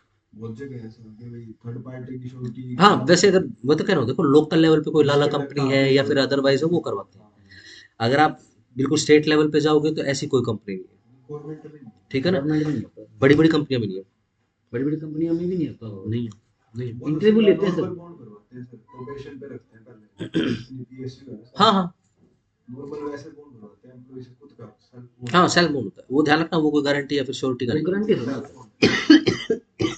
ठीक होगा, ये उनकी बात कर रहे हैं। अब देखो इलस्ट्रेशन बी के अंदर क्या होता है, सीधा सीधा सिंपल बोल देता हूँ क्या, भाई एक गारंटर था, एक गारंटर ने गारंटी दे के, ठीक है ना, एक बंदे को ए बंदे को बी बंदे के ऑफिस में अपॉइंट करवा दिया, ठीक है ना। और गारंटी किस चीज की दी कि भाई इसको जो है ये कलर के सीट पर बिठा दिया ना जी, देखो जी अगर ये कलर की का काम नहीं करेगा ढंग तक, कोई बात नहीं, मैं गारंटी देता हूँ इसकी, ठीक है ना, मैं करूंगा आपको पे, ठीक हो गया। चलो जी, सैलरी उसको मिल जाएगी, सैलरी अपना शुरू होगी, काम धंधा शुरू हो गया। हुआ क्या, 1 महीने के बाद जो है उसका ऑफिस शिफ्ट कर दिया गया। अब सिर्फ कलर की का काम नहीं करेगा, वो कलर के साथ साथ में कैश का भी काम करेगा। अब वो कैश का काम करने लग गया, ठीक है ना। अब वो कैश का काम करते समय उसने कुछ मिसकंडक्ट कर दिया, मिसकंडक्ट हिमसेल्फ कर दिया, ठीक है ना। कैशियर के पास तो बहुत मिसकंडक्ट की वो होती है, सर ठीक है। रोहतक में इतना बड़ा कांड हो गया सर। सर ये अपनी जो ये पोस्ट ऑफिस में करोड़ों रुपए जो साइलेंट कस्टमर नहीं होते, ये गुप्ता गुप्ता जी हैं उनके साथ, उसने करोड़ों रुपये यहाँ से वहाँ कर दिए पोस्ट ऑफिस के अंदर, पूरा इतना बड़ा आया हुआ है इनएक्टिव अकाउंट से पैसे इनएक्टिव अकाउंट से सर, करोड़ों रुपये कई जने मिले उनके साथ। बाउंड कर दिया अपने आप, ठीक है जी। अब देखो, वो क्लर्क से कहाँ चला गया, कैशियर ऑफिस में चला गया, ठीक है जी। लेट से आप थे गारंटर, आपने आपने क्या चीज गारंटी करी थी? उसके क्लर्की के काम की गारंटी ली थी आपने, उसके कैशियर के काम की गारंटी नहीं ली है। अब उसने कैशियर की कुर्सी पे बैठ के जो भी मिसकंडक्ट किया उसके लिए लायबल नहीं हुआ। ठीक हो गया? क्यों? क्योंकि ये वो जो बंदा जिसकी आपने गारंटी ली थी, ठीक है ना, और उसका जो एम्प्लॉय था, उसके बीच में एक कॉन्ट्रैक्ट हो गया और अलग से कोई ट्रांजेक्शन डन हो गया। चलो आगे आगे। पर इसमें बीच में तो लिखा है कि हाउएवर अगर उसने कंडक्ट किया, क्लर्क में भी मिसकंडक्ट किया तो भी लायबल नहीं है। लास्ट लाइन क्या है? द मिसकंडक्ट ऑफ बी ये देखो, ये आ गया ना, subsequent act, the nature of the office is materially Altered. Altered हो गया। इसी कारण से मैंने आपको एग्जांपल दिया। ये जो कैशियर का काम होता है, ये भी क्लर्की का ही काम होता अब वैसे मतलब नेचर चेंज कर दिया ना आपने उसका। है। मटेरियल अल्टर हो चुका उसका। कैशियर देखे हो ना बैंक में, उनको लेजर पे नहीं बिठाते। सर पूरी में कैसे काम करेगा? ना ना, 2 बजे तक कैश का काम होता है बैंक के जनरली, ठीक है ना, तो 2 बजे तक वो कैश का ही काम करेगा। फिर 2 बजे के बाद कैश काउंटर बंद कर देते हैं, ठीक है ना। अब वो क्या करेगा, अब जितना कैश आया है गया है उसकी एंट्री चढ़ाएगा, वहां पे स्लिप बनाएगा और जितने भी ऑफिस जितने भी सीट्स है ना कलर, उनके पास पहुंचाएगा, ठीक है ना। जैसे कि मान लो भाई, एक 10 लाख तक के लिए जो है जेटी जो है वो अपना लेजर संभालेगा, तो 10 लाख तक की जितनी स्लिप थी वहां पहुंचा दी, ठीक है ना। 20 लाख, 50 लाख, 60 लाख, 1 करोड़, 10 करोड़, इस हिसाब से अलग अलग स्लिप पहुंचा देगा, ठीक है। क्योंकि उसका भी तो काम निपटाना है, सबसे ज्यादा जिम्मेदारी का काम होता है कैशियर का। और क्या सर? ठीक हो गया? पैसे का वो मामला है। सारा वहीं पे उसका तो डेली का काम होता है, उसको तो डेली बैलेंस शीट वहां जो है जीरो करनी पड़ती है, डेली करनी पड़ती है उसको। मतलब सर जीरो मतलब मिलाना होता है बिल्कुल। बिल्कुल मिलान करना पड़ेगा, आना जाना है। बिल्कुल जेब से डालना। जेब में डालने पड़ेगा, अच्छा उसी टाइम। बिल्कुल देख लो। बिल्कुल बिल्कुल। तो बड़ा सीरियस काम है। सीरियस काम होता है। कैशियर के ऊपर लगभग वो बंदा आपको मिलेगा जनरली, तो जो सबसे लगभग जो सीनियर रहेगा ना मैनेजर के बाद, वो बैठेगा कैशियर। दूसरा, जो इंटेलिजेंट रहेगा, जिसको काम आता है बैंकिंग का, उसको बिठाएंगे, नॉर्मल बंदे को नहीं बिठाएंगे, वो वहां पे भीड़ लगा देगा। सैलरी भी कम होती है फिर भी चलेगी? ना ऐसा नहीं, बराबर होती है। बढ़िया सैलरी होती है, सैलरी अच्छी होती है उसकी। ठीक हो गया? चलो जी, सी एग्री हो जाता है कि वो अपॉइंट कर लेगा बी को, अपना क्लर्क बना लेगा to sell goods at a yearly salary, और 1 साल में एक बार सैलरी देगा। अपॉन एज बिकमिंग श्योरिटी का शर्त क्या है भाई, ए को श्योरिटी बना ले। किसको? सी के लिए। फॉर बी की duly accounting for money received by him as such clerk. चलो जी, आफ्टरवर्ड विदाउट ए की नॉलेज के या कंसेंट के सी और बी जो है फर्दर एग्रीमेंट कर लेते हैं that B should be paid by commission, के कमीशन के अंदर उसको पैसे मिलेंगे ऑन द गुड्स सोल्ड, जो भी गुड्स सोल्ड होगी by him, and not by fix salary, और फिक्स सैलरी नहीं होगी। A is not liable for subsequent misconduct. क्यों? क्योंकि बिना उसकी कंसेंट के चेंज कर दिया गया है कॉन्ट्रैक्ट, ठीक है जी, उसके लिए लायबल नहीं।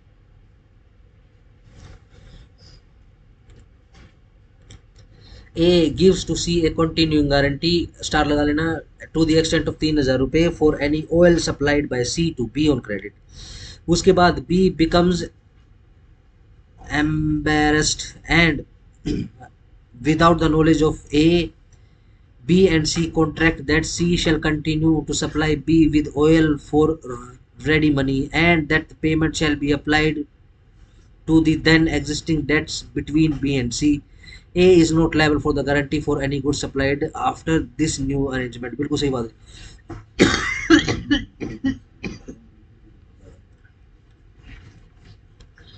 आओ जरा, ई को मन कर रहे तो पढ़ लेना, वरना रहने देना। आओ 134 पे, discharge of surety by release of discharge of principal debtor. Yes, कहां से लायबिलिटी चल रही थी? लायबिलिटी, ये contract guarantee. Contract of guarantee तो सर ये यस, चैप्टर या फिर कौन से सेक्शन से बेसिकली हम डिस्चार्ज कर रहे हैं? 176 से कर सकते हैं सर। कौन से सेक्शन से हम डिस्चार्ज कर रहे हैं अलग अलग परिस्थितियों में श्योरिटी को उसकी लायबिलिटी से? कौन से सेक्शन से कर रहे हैं? सर 130 से 128 से कर लेते हैं। 128 में क्या है? Security liability sir. समझते नहीं हो? मैं आपसे ये पूछ रहा हूँ, ध्यान से सुनो, अच्छे से सफिशिएंटली सुना करो।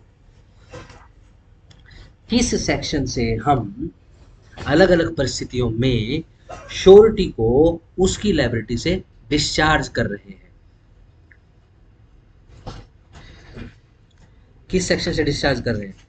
138 130 से, ठीक है ना। देखो रिवोक हो गया, कंटिन्यू गारंटी कैसे, नोटिस, ठीक है जी। 131 में फिर कैसे, श्योरिटी की डेथ से। 132 में कैसे, नॉन अफेक्चर्स में। 133 में कैसे, वेरिएंस से, ठीक है जी। 134 अब किस लिए डिस्चार्ज कर रहे हैं श्योरिटी को, बाय रिलीज और discharge of principal debtor. Yes, किस सेक्शन में हमने पढ़ा था कि को एक्सटेंसिव होती है लायबिलिटी श्योरिटी की, को extensive with the liability of the principal debtor 100। 128 yes, सीधी सिंपल सी बात क्या है कि जब तक और जितना जितना प्रिंसिपल डेटर लायबल रहेगा उतना उतना और जब तक के लिए श्योरिटी लायबल रहेगी। एक पॉइंट ऐसा हो गया कि प्रिंसिपल डेटर को आपने लायबिलिटी से डिस्चार्ज कर दिया, ठीक है ना, सिंपल। अब क्या, श्योरिटी भी ऑटोमेटिक डिस्चार्ज हो जाएगी। The surety is discharged by the contract between the creditor and the principal debtor by which the principal debtor is released और by any act या फिर किसी एक्ट के द्वारा या फिर किसी ओमिशन के द्वारा क्रेडिटर के, the legal consequence of which is the discharge of the principal debtor। ये सीधी सिंपल सी बात है, इसी को बोलते हैं कोएक्सटेंसिव लायबिलिटी। प्रिंसिपल डेटर लायबल है तो श्योरिटी लायबल है, प्रिंसिपल डेटर ही लायबल है तो श्योरिटी कैसे लायबल हो जाएगा, ठीक है जी। लेट्स से पेमेंट कर दी है उससे, या फिर सीधा सिंपल प्रिंसिपल डेटर और क्रेडिटर के बीच में कोई कॉन्ट्रैक्ट बन गया, कोई एग्रीमेंट बन गया है और क्रेडिटर ने क्या किया, प्रिंसिपल डेटर को डिस्चार्ज कर दिया उसकी लायबिलिटी से।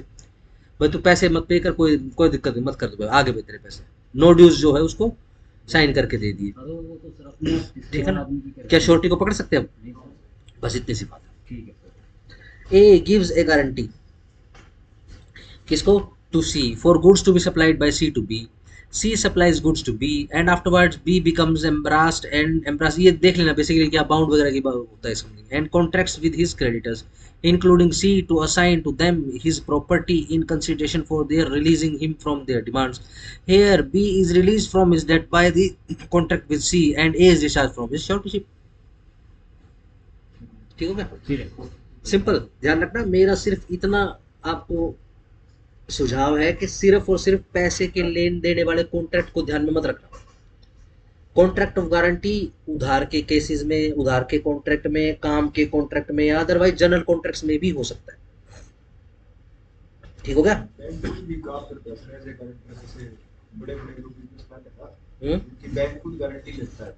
हम्म जैसे हम फॉरेन से कॉन्ट्रैक्ट्स करते हैं, वहाँ से कोई इंपोर्ट करते हैं, हम्म, उसकी पेमेंट करने की गारंटी बैंक बना के देती बिल्कुल बिल्कुल करना सर। पड़ेगा। ये जैसे बैंकों में इतना चूना लगा के भाग जाते हैं तो बैंक सर की जो प्रॉपर्टी, बैंक तो सर ऐसे कहते हैं, इंडियन बैंक तो उनसे बहुत सारी चीजें वो मांगता है हाँ सर हाँ, लोन देने से पहले, तो फिर ऐसे कैसे उनकी चले जाते हैं, उनकी प्रॉपर्टी सील नहीं करती सर बैंक वाले। तो अगर प्रॉपर्टी कागजात करवाए हैं आपने, ठीक है ना, जरूरी थोड़ी ना ये सारे के सारे लोन सिक्योर्ड हो, इसको बोलते हैं सिक्योर्ड लोन। तो सर ये तो बहुत मांगते हैं सिक्योरिटी तो सर बैंक वाले। सिक्योर्ड होते हैं क्योंकि वो लोन, कोई लोन अगर सिक्योर्ड नहीं है तो क्या मांगोगे, क्या प्रॉपर्टी अटैच करोगे, किसी कुड़ की करवाओ तो किसी को भी दे देते हैं सिक्योर लोन।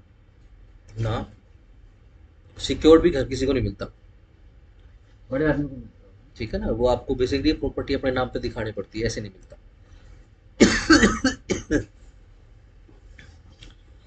चलो जी आगे आ जाओ, 135 पे आ जाओ। Discharge of surety when creditor compounds with, gives them to और agrees not to sue principal debtor.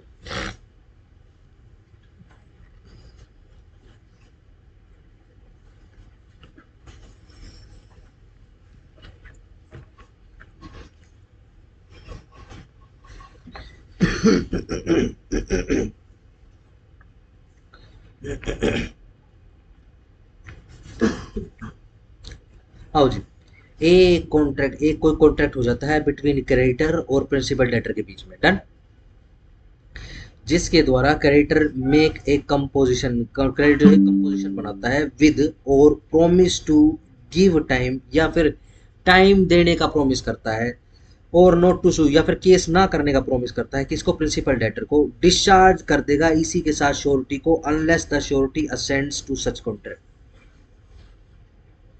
ठीक है ना, एक कोई कॉन्ट्रैक्ट बना लो, ठीक है जी। अब क्या है, वो वाला टाइम, वो वाले मुहूर्त पे लेके आ जाओ कि भैया जो क्या बोलते हैं क्रेडिटर जो है वो केस करने वाला है, ठीक है ना, या फिर मियाद खत्म हो चुकी है भैया कॉन्ट्रैक्ट की, पेमेंट तो अब करनी पड़ेगी, ठीक है ना, सिंपल हो गया। अब प्रिंसिपल डेटर जो है जाता है रिक्वेस्ट करता है किससे, क्रेडिटर से। ठीक हो गया, चलो जी। क्रेडिटर जो है राजी हो जाता है, चलो भाई ठीक है मैं आपको समय दे दूंगा, ठीक है, या फिर कोई दूसरी कंपोजिशन वगैरह कर लेता है मिलके। तो इससे ऑटोमेटिकली जो श्योरिटी है वो डिस्चार्ज हो जाएगी। ठीक हो गया, ऑटोमेटिक डिस्चार्ज हो जाएगी। लेकिन किंतु परंतु अब प्रिंसिपल डेटर क्या करता है, सीधा पहले किसके पास जाता है, क्रेडिटर के पास जाता है, उसको ये बोलता है कि भाई मेरे को टाइम दे दे, ठीक है ना। वो बोलता है भाई टाइम तो दे दूंगा, लेकिन जो टाइम एक्सटेंड हो रहा ना उसके लिए तू श्योरिटी लेके आ। ठीक है जी। अब वो वापस जो प्रिंसिपल डेटर श्योरिटी के पास जाता है, श्योरिटी बोलता है कि भाई पैसे पे कर देगा ना, तब तो गदर मचा रखा है ना जी, पैसे पे कर दो मैं आ गया। चल भाई ठीक है, कोई बात नहीं, तुम कर लो भाई, कंप्रोमाइज कर लो, कंपोजिशन अपनी बना लो, कोई टेंशन नहीं, उसकी भी गारंटी देता हूँ। अगर वो फर्दर कंटिन्यू कर देता है तो कंटिन्यू मानी जाएगी, वरना सीधा सिंपल ऑटोमेटिक डिस्चार्ज हो जाएगा। ठीक है जी। 136 surety not discharge when agreement made with third person to give time to principal debtor. Yes, अगर किसी थर्ड पर्सन के साथ कर दिया गया है, ठीक है जी।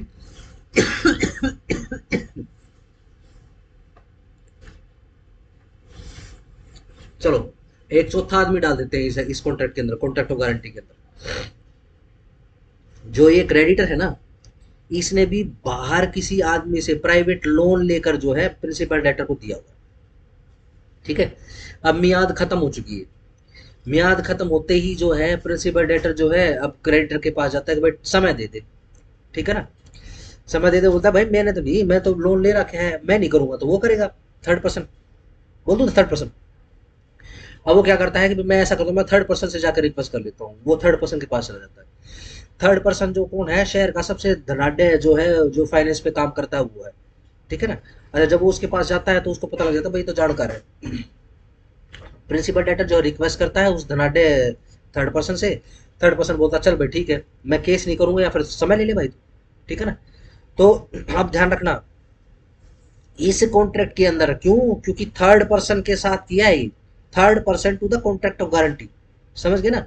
उसके साथ कोई भी कंपोजिशन या एग्रीमेंट है, इससे डिस्चार्ज नहीं होगा श्योरिटी। ठीक हो गया, सिंपल है।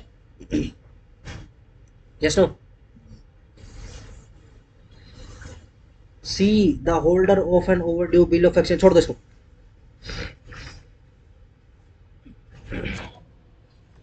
देखो 136 से नॉन डिस्चार्ज आ चुके हैं, 130 से 135 डिस्चार्ज आ चुके हैं।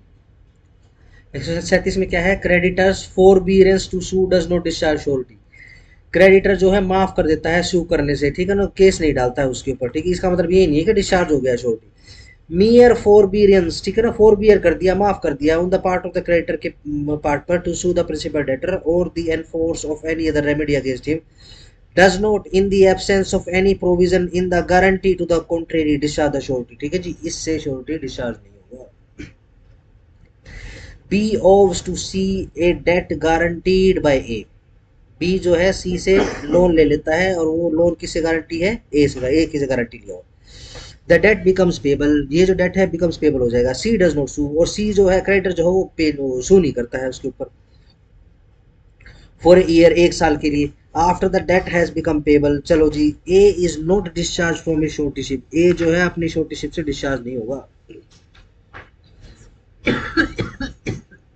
ठीक हो गया, नहीं होगा।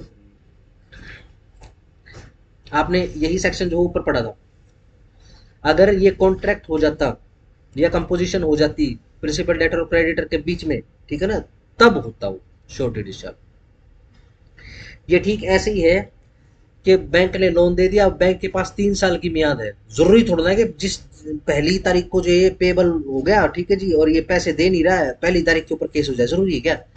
बैंक अपनी भी तो कार्रवाई करेगा, उसको नोटिस वगैरह भी तो पहुंचाएगा, 4-5 तारीख देखता है। ठीक है ना, तो उसमें समय निकल गया। ठीक हो गया, तो वो जो ऊपर आपने सेक्शन पढ़ा था उसका मतलब ये नहीं है कि अगर केस नहीं हुआ तो श्योरिटी जो है डिस्चार्ज होगा ना। 138 रिलीज ऑफ वन को surety does not discharge the other. Yes, मान लो अगर लोन के विषय में समझ रहे हो तो बहुत बड़ा यदि लोन लेना है तो कई सारे श्योरिटीज की जरूरत पड़ेगी। मेरे को याद है मैं लॉ फर्म में था, ठीक है जी, तो लखानी एक कंपनी है, पता है ना, बहुत बड़ी कंपनी है शू सर, शू जब तो कंपनी। अब तो थोड़ी कम हो गई है, अब खैर दोबारा से मार्केट में आ गई है। एक समय ऐसा था कि बिल्कुल खत्म हो गई। उन्होंने आउटसोर्सिंग का काम, आउट मतलब सोर्सिंग का काम कर दिया था। वो माल बना के जो दूसरी कंपनी है ना, जैसे रीबॉक एक्सेट्रा, उनको सप्लाई कर दी थी बस वो बना के, ठीक है जी। उन्होंने अपने खुद की जो है आउटलेट्स जो है वो लगभग लगभग बंद कर दी थी। तो ये मैं आपको बात बता रहा हूँ 2012 की। लखानी ने बेसिकली 3,500 करोड़ का लोन लिया था। 3,500 करोड़ का? और कभी आप दिल्ली जाओगे ना, तो ये जो व्हाइट सर्कल लिखा है आपने कनॉट प्लेस का, है ना, और उसके ऊपर जितने भी बैंक्स हैं वो हेड ऑफिस है, जो अपना देश है ना, उनके हेड ऑफिस है वहाँ। ठीक हो गया, चलो जी। जितने भी बैंक्स थे, सभी बैंक्स का नोटिस उनके पास गया था, ठीक है जी। अब मेरे को बेसिकली वहां पे पढ़ने का मौका मिला, काम धंधा करने का उस समय जो क्या है मेरे को मौका मिला, तो मैंने उसमें देखा कि जितना ज्यादा लोन होगा उतनी ज्यादा गारंटी आपको देने की जरूरत पड़ेगी। उसके अंदर बड़े बड़े लोगों की गारंटीज के नाम थे, बड़े बड़े ब्रांड्स की गारंटी थी उसके अंदर, ठीक है जी। इनकी फरीदाबाद में इनका फैक्ट्री भी होती थी, ठीक है जी। उस फैक्ट्री के ऊपर ताला भी लगवा के आया था, सील लगवा दिया था। फिर उन्होंने फटाफट जो है ना, अब तो खैर काम उन्होंने शुरू कर दिया, अब तो इनके शूज वगैरह भी दिखने लग गए मार्केट में। तो सर इन्होंने गारंटी पे करी सर बाद में? ये तो करनी पड़ेगी, ठीक है ना। हाँ वैसा भी हो सकता है भाई, टाइम तुम जैसे ले लिया हो, ठीक है ना। अब क्या है, मान लो 10 श्योरिटीज है, किसी एक श्योरिटी को डिस्चार्ज कर दिया, बाकी 9 श्योरिटीज, वो तो सर यही आप पढ़ोगे 138 में। वो लायबल रहेगी। Release of one co-surety does not discharge the other where there are co-sureties. A release by the creditor of one of them does not discharge the others. Neither does it free the surety so released from his responsibility to the other sureties. ठीक है जी। 10 में से एक surety को जो है release कर दिया, किसने, क्रेडिटर ने। इसका मतलब ये नहीं है कि नो की नो रिलीज होगी ना। सर ये जो लखानी है मुस्लिम कंपनी है ना, तो नाम मैंने देखा था मुस्लिम लखानी, ऐसे तो लगता है हिंदू लेकिन है ये मुस्लिम कंपनी शायद, मुस्लिम ओनर है। यार पता, जूते अच्छे बड़े, मैं तो लखानी की पहन, सस्ता सुंदर टिकाऊ होता है। चलो जी, ठीक है जी। और इसका मतलब ये भी नहीं है कि अगर वो श्योरिटी बाकी बची हुई 9 श्योरिटीज के अगेंस्ट में अगर उसकी कुछ लायबिलिटी, तो वहां से भी डिस्चार्ज कर दिया ना। 139, discharge of surety by creditor's act और omission impairing surety's eventual remedy.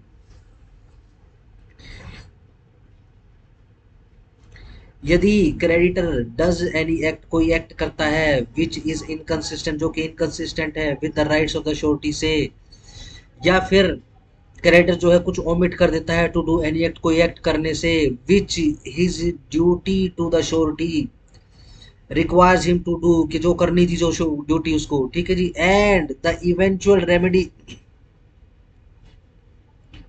remedy of the surety himself against the principal debtor is thereby impaired, the surety is discharged. illustration समझ लेते हैं, समझ में आ जाए।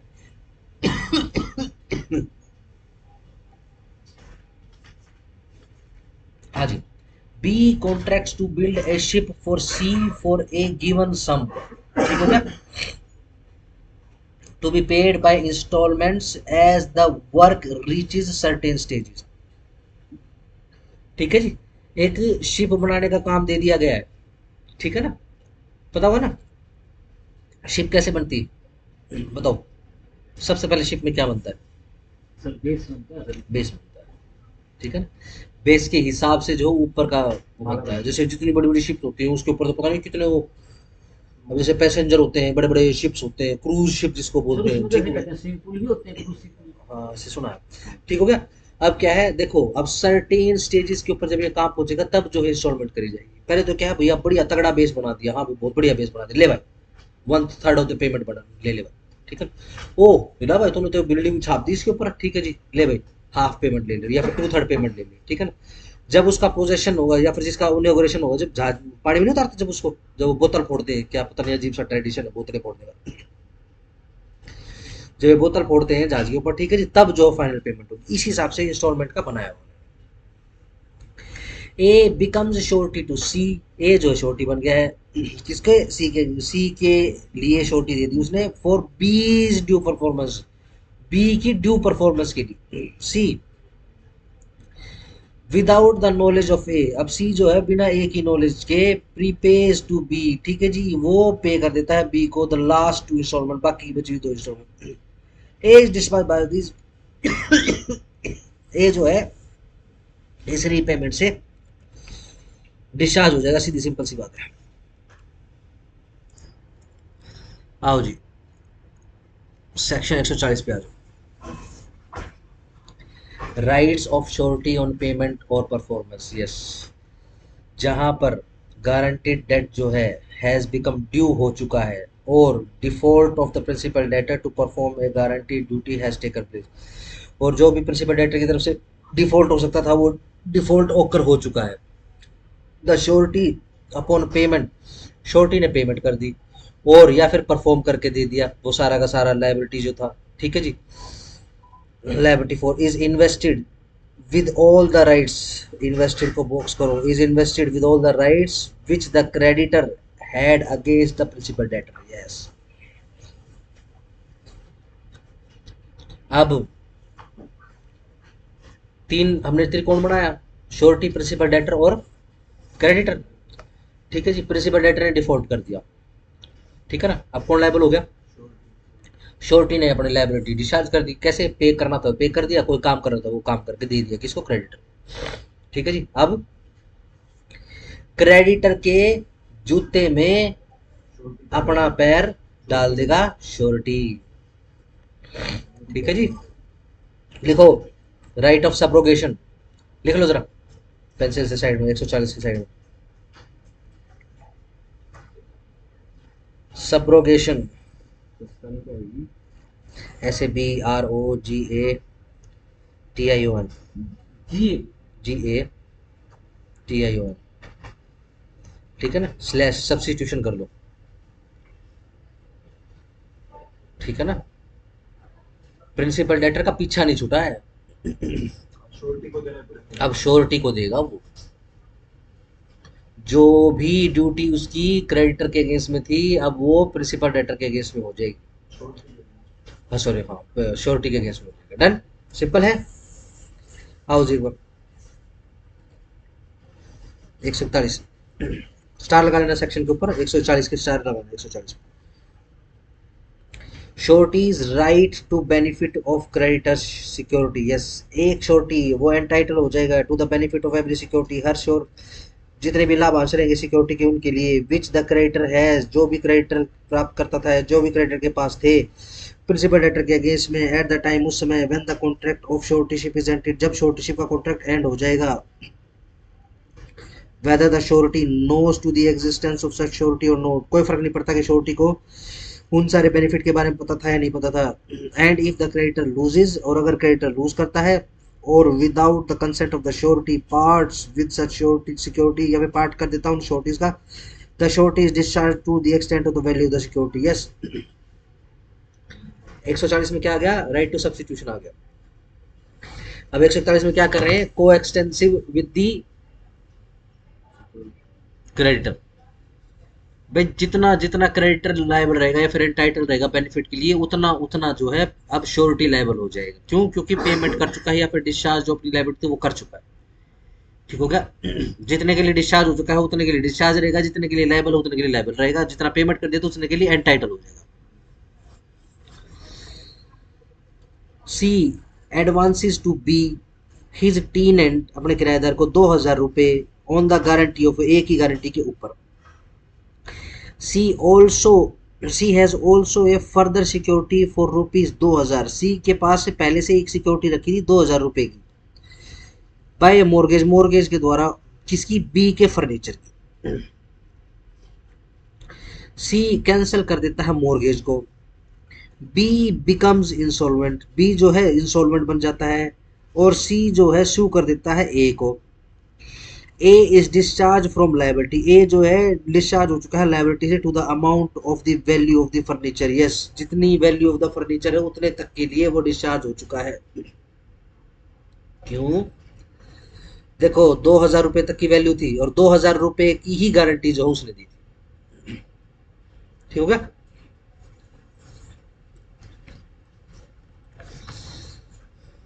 आओ जरा simple 142 guarantee obtained by misrepresentation, अगर मिसरिप्रेजेंटेशन होगी कैसी, इनवैलिड हो जाएगी। Any guarantee which has been obtained by means of misrepresentation made by the creditor और with his knowledge and assent concerning a material part of the transaction is invalid.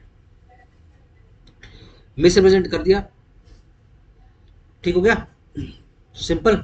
चलो 143 guarantee obtained by concealment invalid, simple. कोई भी guarantee which the creditor has obtained by means of keeping silence as to a material circumstances invalid, बिल्कुल invalid हो जाएगी। ए engages B as clerk to collect money for him, ठीक है जी। B fails to account for some of his receipts and A in consequence calls upon him to furnish security for his duty accounting. C gives his guarantee for B's duly accounting. A does not acquaint with C, छोड़ दो जाने दो। 144 पे आ जाओ। Guarantee on contract, the creditor shall not act on it until co-surety joins, बिल्कुल सही बात है जी। कई बार ऐसा काम हो जाता है जैसे बड़े बड़े लोन हो गए, ठीक है जी। अब क्या हो गया कि ज्यादा शॉर्ट, बहुत ज्यादा शॉर्टी, 10 शॉर्टीज थी, ठीक है जी। अब वो क्या कर दिया, जो बड़ा लोन लिया हुआ था, जो भी प्रिंसिपल डेटर था, वो डिफॉल्ट कर दिया उसने। अब कौन श्योरिटी पे करेंगी? अब क्या है, बाकी तो नो श्योरिटी मिल नहीं रही है, बाकी या नो श्योरिटी को तो देखो कोई कुछ छेड़ नहीं रहा है, क्योंकि वो तो बहुत बड़ी श्योरिटी है। हम उसमें से एक श्योरिटी है, हम छोटी श्योरिटी है, हमको परेशान कर रहा है वो बैंक या फिर जो क्रेडिटर है, ठीक है ना। तो क्या कह रहे हैं, जहां पर एक पर्सन देता है guarantee upon a contract to that the creditor shall not act upon it until, कि क्रेडिटर जो है उसके ऊपर काम नहीं करेगा जब तक कि जो दूसरे बंदे हैं जो कि ज्वाइंट या फिर को श्योरिटी है, ठीक है जी, वो ना आ जाए। The guarantee is not valid, ये जो गारंटी है वैलिड नहीं है if that other person does not join, अगर वो दूसरे बंदे ज्वाइन नहीं करते, ठीक है जी। अब बहुत बड़ा लोन है, मेरे को कोई गारंटी बनाएगा उसमें, तो मैं बोलूंगा भाई सारे को तो मैं नहीं करता। हाँ जी, सारे को नहीं करना जी, इस 1,000 करोड़ में से सिर्फ जो है आपको 100 करोड़ करना है, 100 करोड़ के लिए छोटी देंगे, ठीक है जी, उसके लिए कर लूंगा। लेकिन मेरी एक शर्त है भैया, मेरे पास फोन नहीं आएगा जब तक तो तुम सारी की सारी श्योरिटीज को कॉल करके वहां बुला नहीं लोगे, मेरे को अकेले को परेशान नहीं करोगे, ठीक है ना। अब क्या है, वो प्रिंसिपल डेटर भाग गया, 100 करोड़ के लिए मेरे पास फोन आ रहा है।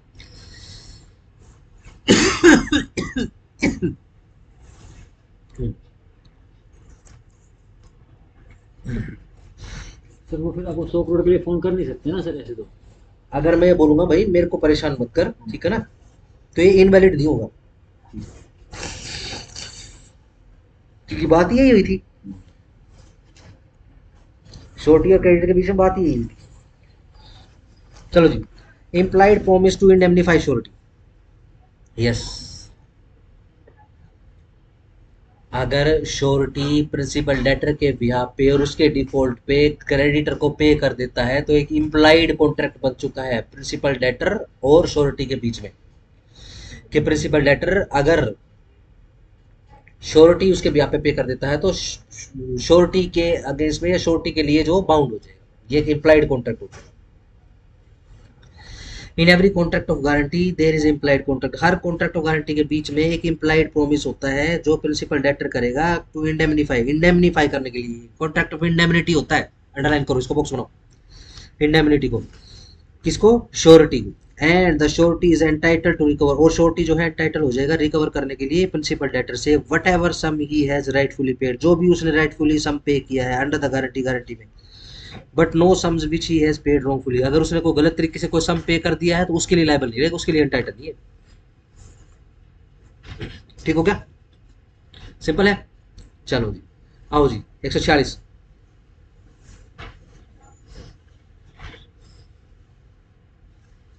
को surety is liable to contribute equally,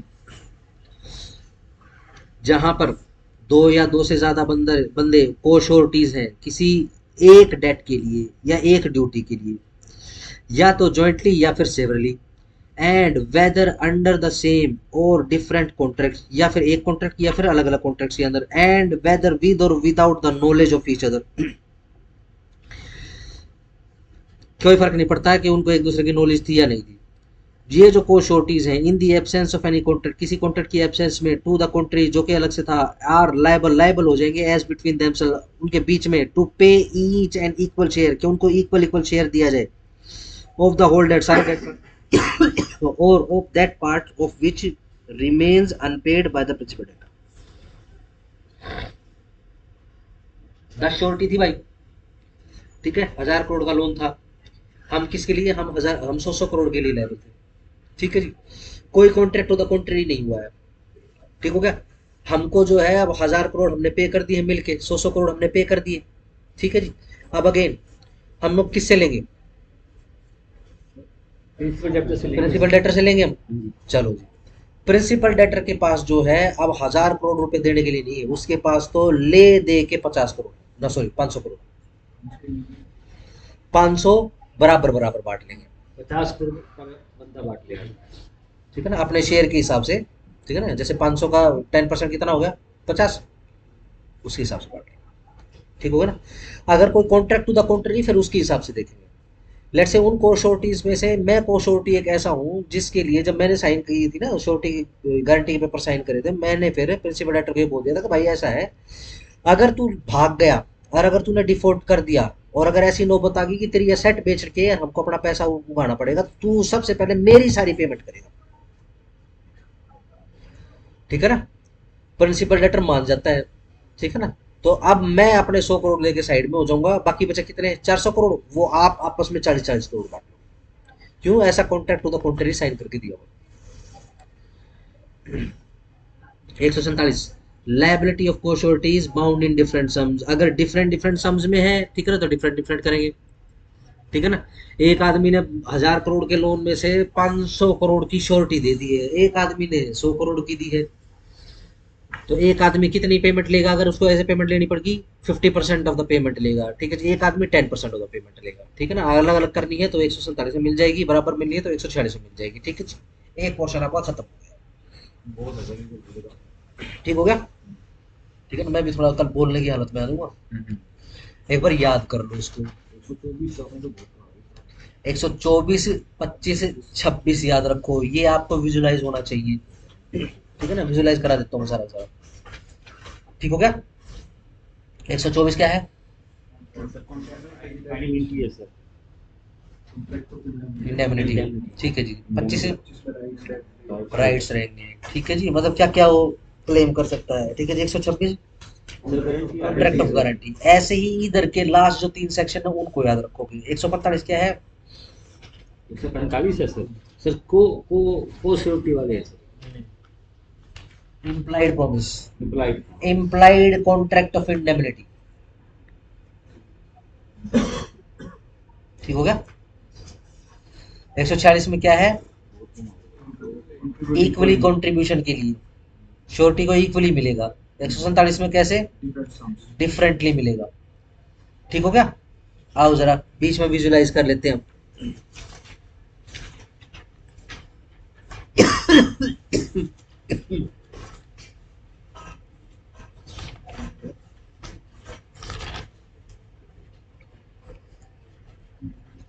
एक सौ छब्बीस में क्या आ गया था,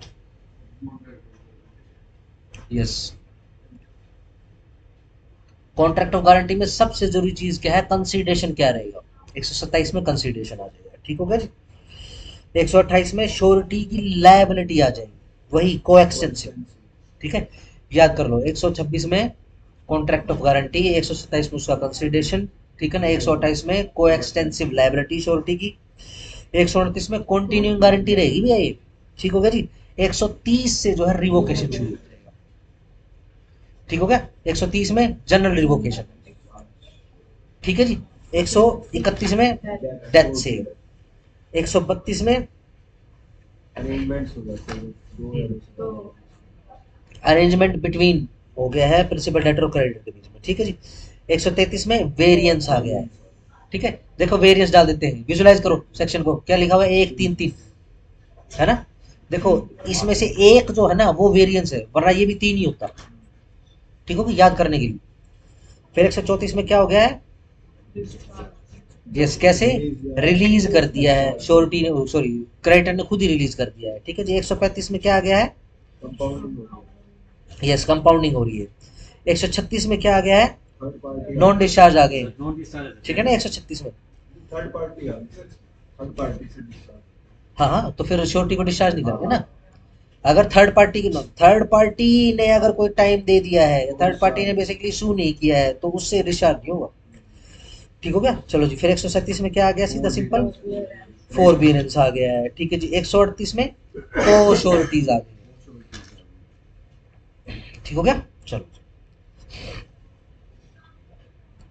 139 में ओमिशन, जिनको पढ़ना है तो पढ़ लेना, कोई टेंशन नहीं है। 140 आप विजुलाइज रखोगे। राइट ठीक है ना, डॉक्ट्राइन ऑफ सब्रोगेशन के नाम से ही पूछ लेते हैं।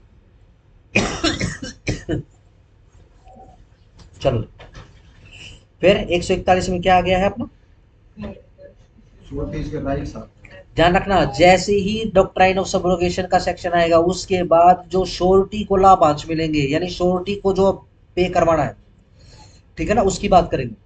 अब 141 में क्या है? बेनिफिट अगर मिलने हैं तो बेनिफिट्स मिल जाएंगे। ठीक है जी। 142 में क्या है? अगर मिस रिप्रेजेंटेशन के थ्रू करवा लिया गारंटी पेपर पे साइन तो इनवैलिड हो जाएगा, कंसीलमेंट के थ्रू करवा लिया है साइन तो इनवैलिड हो जाएगा। ठीक है जी। 144 में क्या आ जाएगा?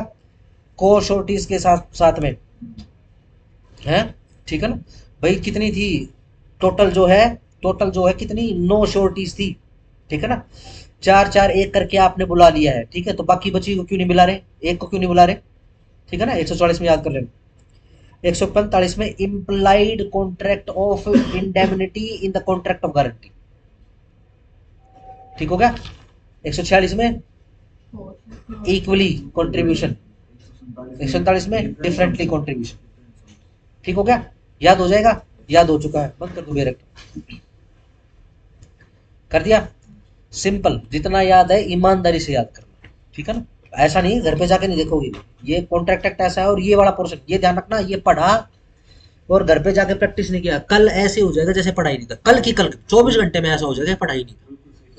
ठीक है ना, तो इसका ध्यान रखना है। मैं तो आपको पहले से वार्निंग दे रहा हूँ। ये इतना खतरनाक बेयर एक्ट है। ठीक है ना, अगर आज की डेट में अगर ये हो जाए ना पढ़ के पेपर देने तो इसमें पास नहीं हुआ कोई। ये ऐसा है, और मर्सी चांस भी ले के बच्चे पास करते हैं इसको। एक कॉन्स्टिट्यूशन सब्जेक्ट था और एक ये था। ठीक है जी, बहुत दम लगता है इसमें। इसमें ना टेक्निकल पॉइंट बहुत ज्यादा है, टेक्निकलिटीज हैं, और बेसिकली क्या है, पॉइंट्स बहुत ज्यादा है इसमें। रट्टा मार नहीं, ये समझना पड़ेगा। रट्टा मार के चलो कितना है, रट्टा मार के पास हो जाओगे बस, इसमें मेरिट नहीं पड़ेगी। ठीक हो गया ना। चलो 124 contract of guarantee, contract of indemnity, शाबाश। 125 राइट्स, राइट्स रहेंगे, या फिर एंटाइटलशिप क्या रहेगी किसकी? Indemnity, indemnity holder. ठीक है जी। 126 में गारंटी, ठीक है जी, गारंटी किसको मिलती है? गारंटी सब्जेक्ट को मिलती है, गारंटी क्रेडिटर को मिलती है। क्रेडिटर को मिलती है। हाँ, फिर किसके बिहाफ पे? प्रिंसिपल डेटर को। ठीक है। 127 भूल गए, कंसीडरेशन। 128 को extensive liability, 129 continuing liability. 130 revocation शुरू हो जाएगी। 131 में डेथ हो जाएगी। 132 में डिफरेंट क्या डिफरेंट?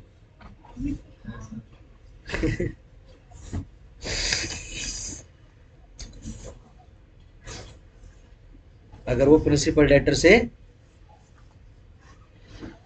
फर्दर अरेंजमेंट करवा लेता है। ठीक हो गया। 133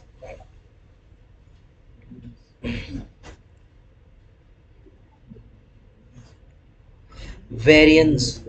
अभी तो याद करवाया था, 3 3 3 होता है, 1 3 3 था, तो वेरिएंस आ गई, बदलाव आ गया इसमें। 134 कैसे याद करोगे? और कोई तरीका नहीं है। 134 छोड़ दो। 135 ये एक साथ बहुत ज्यादा हो गया ऐसे। अरे संदीप जी देखो इतना नाजुक, इतना नाजुक, हमने कोई पढ़ाई नहीं करी है इसमें। कोई बात नहीं। अब ऐसा समय आ जाएगा पूरी पूरी फाइल याद करनी पड़ेगी। 134 में सर रिलीज और डिस्चार्ज को नहीं, थोड़ा सा ना शेल को थोड़ा सा कमजोर करो, बहुत बहुत स्ट्रॉन्ग कर दिया शेल आप। 134 में रिलीज और डिस्चार्ज को नहीं था। सर इसमें नॉन डिस्चार्ज था। 135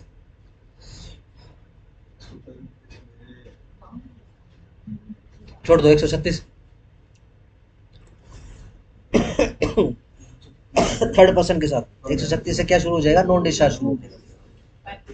ठीक हो गया 136 में 137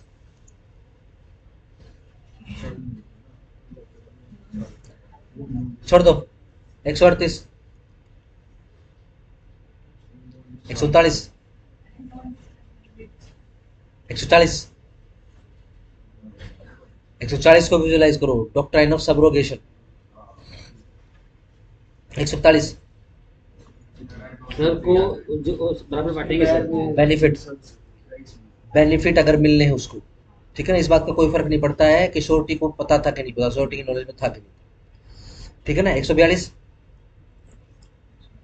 143 इनवैलिडेशन के पे, इनवैलिड है दोनों के दोनों।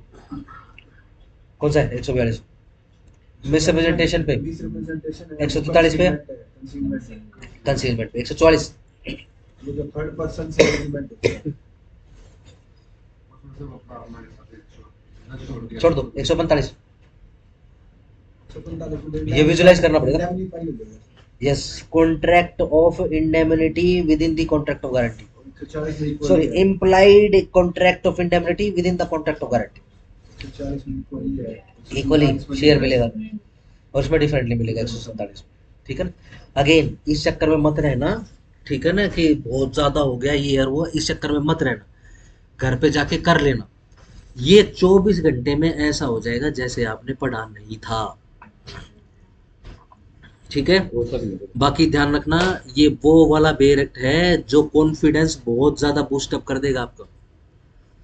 है कोई बच्चा जो ओरल टेस्ट, हम बेसिकली ओरल चैलेंज भी रखते हैं, जब कोई बेरेक्ट खत्म हो जाता है ना, उसको कंटेंट के हिसाब से सेक्शन 1 से लेकर लास्ट तक का सेक्शन हम टिप्स पे याद करके सुनाते हैं, जो इस बैच में एक बार भी नहीं किया बच्चों। कब करवाते हो सर? जैसे बेरेक्ट आपका खत्म हो जाएगा तो, सर आप टेस्ट लोगे? हाँ जिस दिन आपका पीटी रहेगा, ठीक है ना, उस दिन वैसे तो खत्म ही होने वाला है सर। हाँ खत्म हो जाएगा आपका इस हफ्ते में बृहस्पति शुक्र शनि, हाँ शायद खत्म हो जाएगा। ठीक हो गया, सिंपल है, विजुलाइज कर लेना, कम करने का एग्जाम ठीक है ना। हाँ कमर कसो, देखो मेरी बात सुनो, देखो पता है क्या, देखो ये तो पुराने बच्चे हैं, ये भी सिर्फ आपके लिए कह रहा हूँ, देखो आ तो गए हो आप, है ना, हाँ यहाँ पे आ तो गए हो, हाँ वो लेने आइडिया करने आया, ठीक है ना, तो आए हो ना। देखो अब पढ़ना तो पड़ेगा, पढ़ना तो पड़ेगा। ये आपको पता है कि भाई आप ऐसी लाइन में हो, आज नहीं तो कल पढ़ना पड़ेगा। और हम देखो आपके केस में कह रहा हूँ लेट हो चुके हैं, ठीक है ना, तो अब आपने उठा लिया है बीड़ा, इसको बीच में मत छोड़ना, ना भी नहीं छोड़ना। लगे हाथ निकल जाएगा ये, है ना।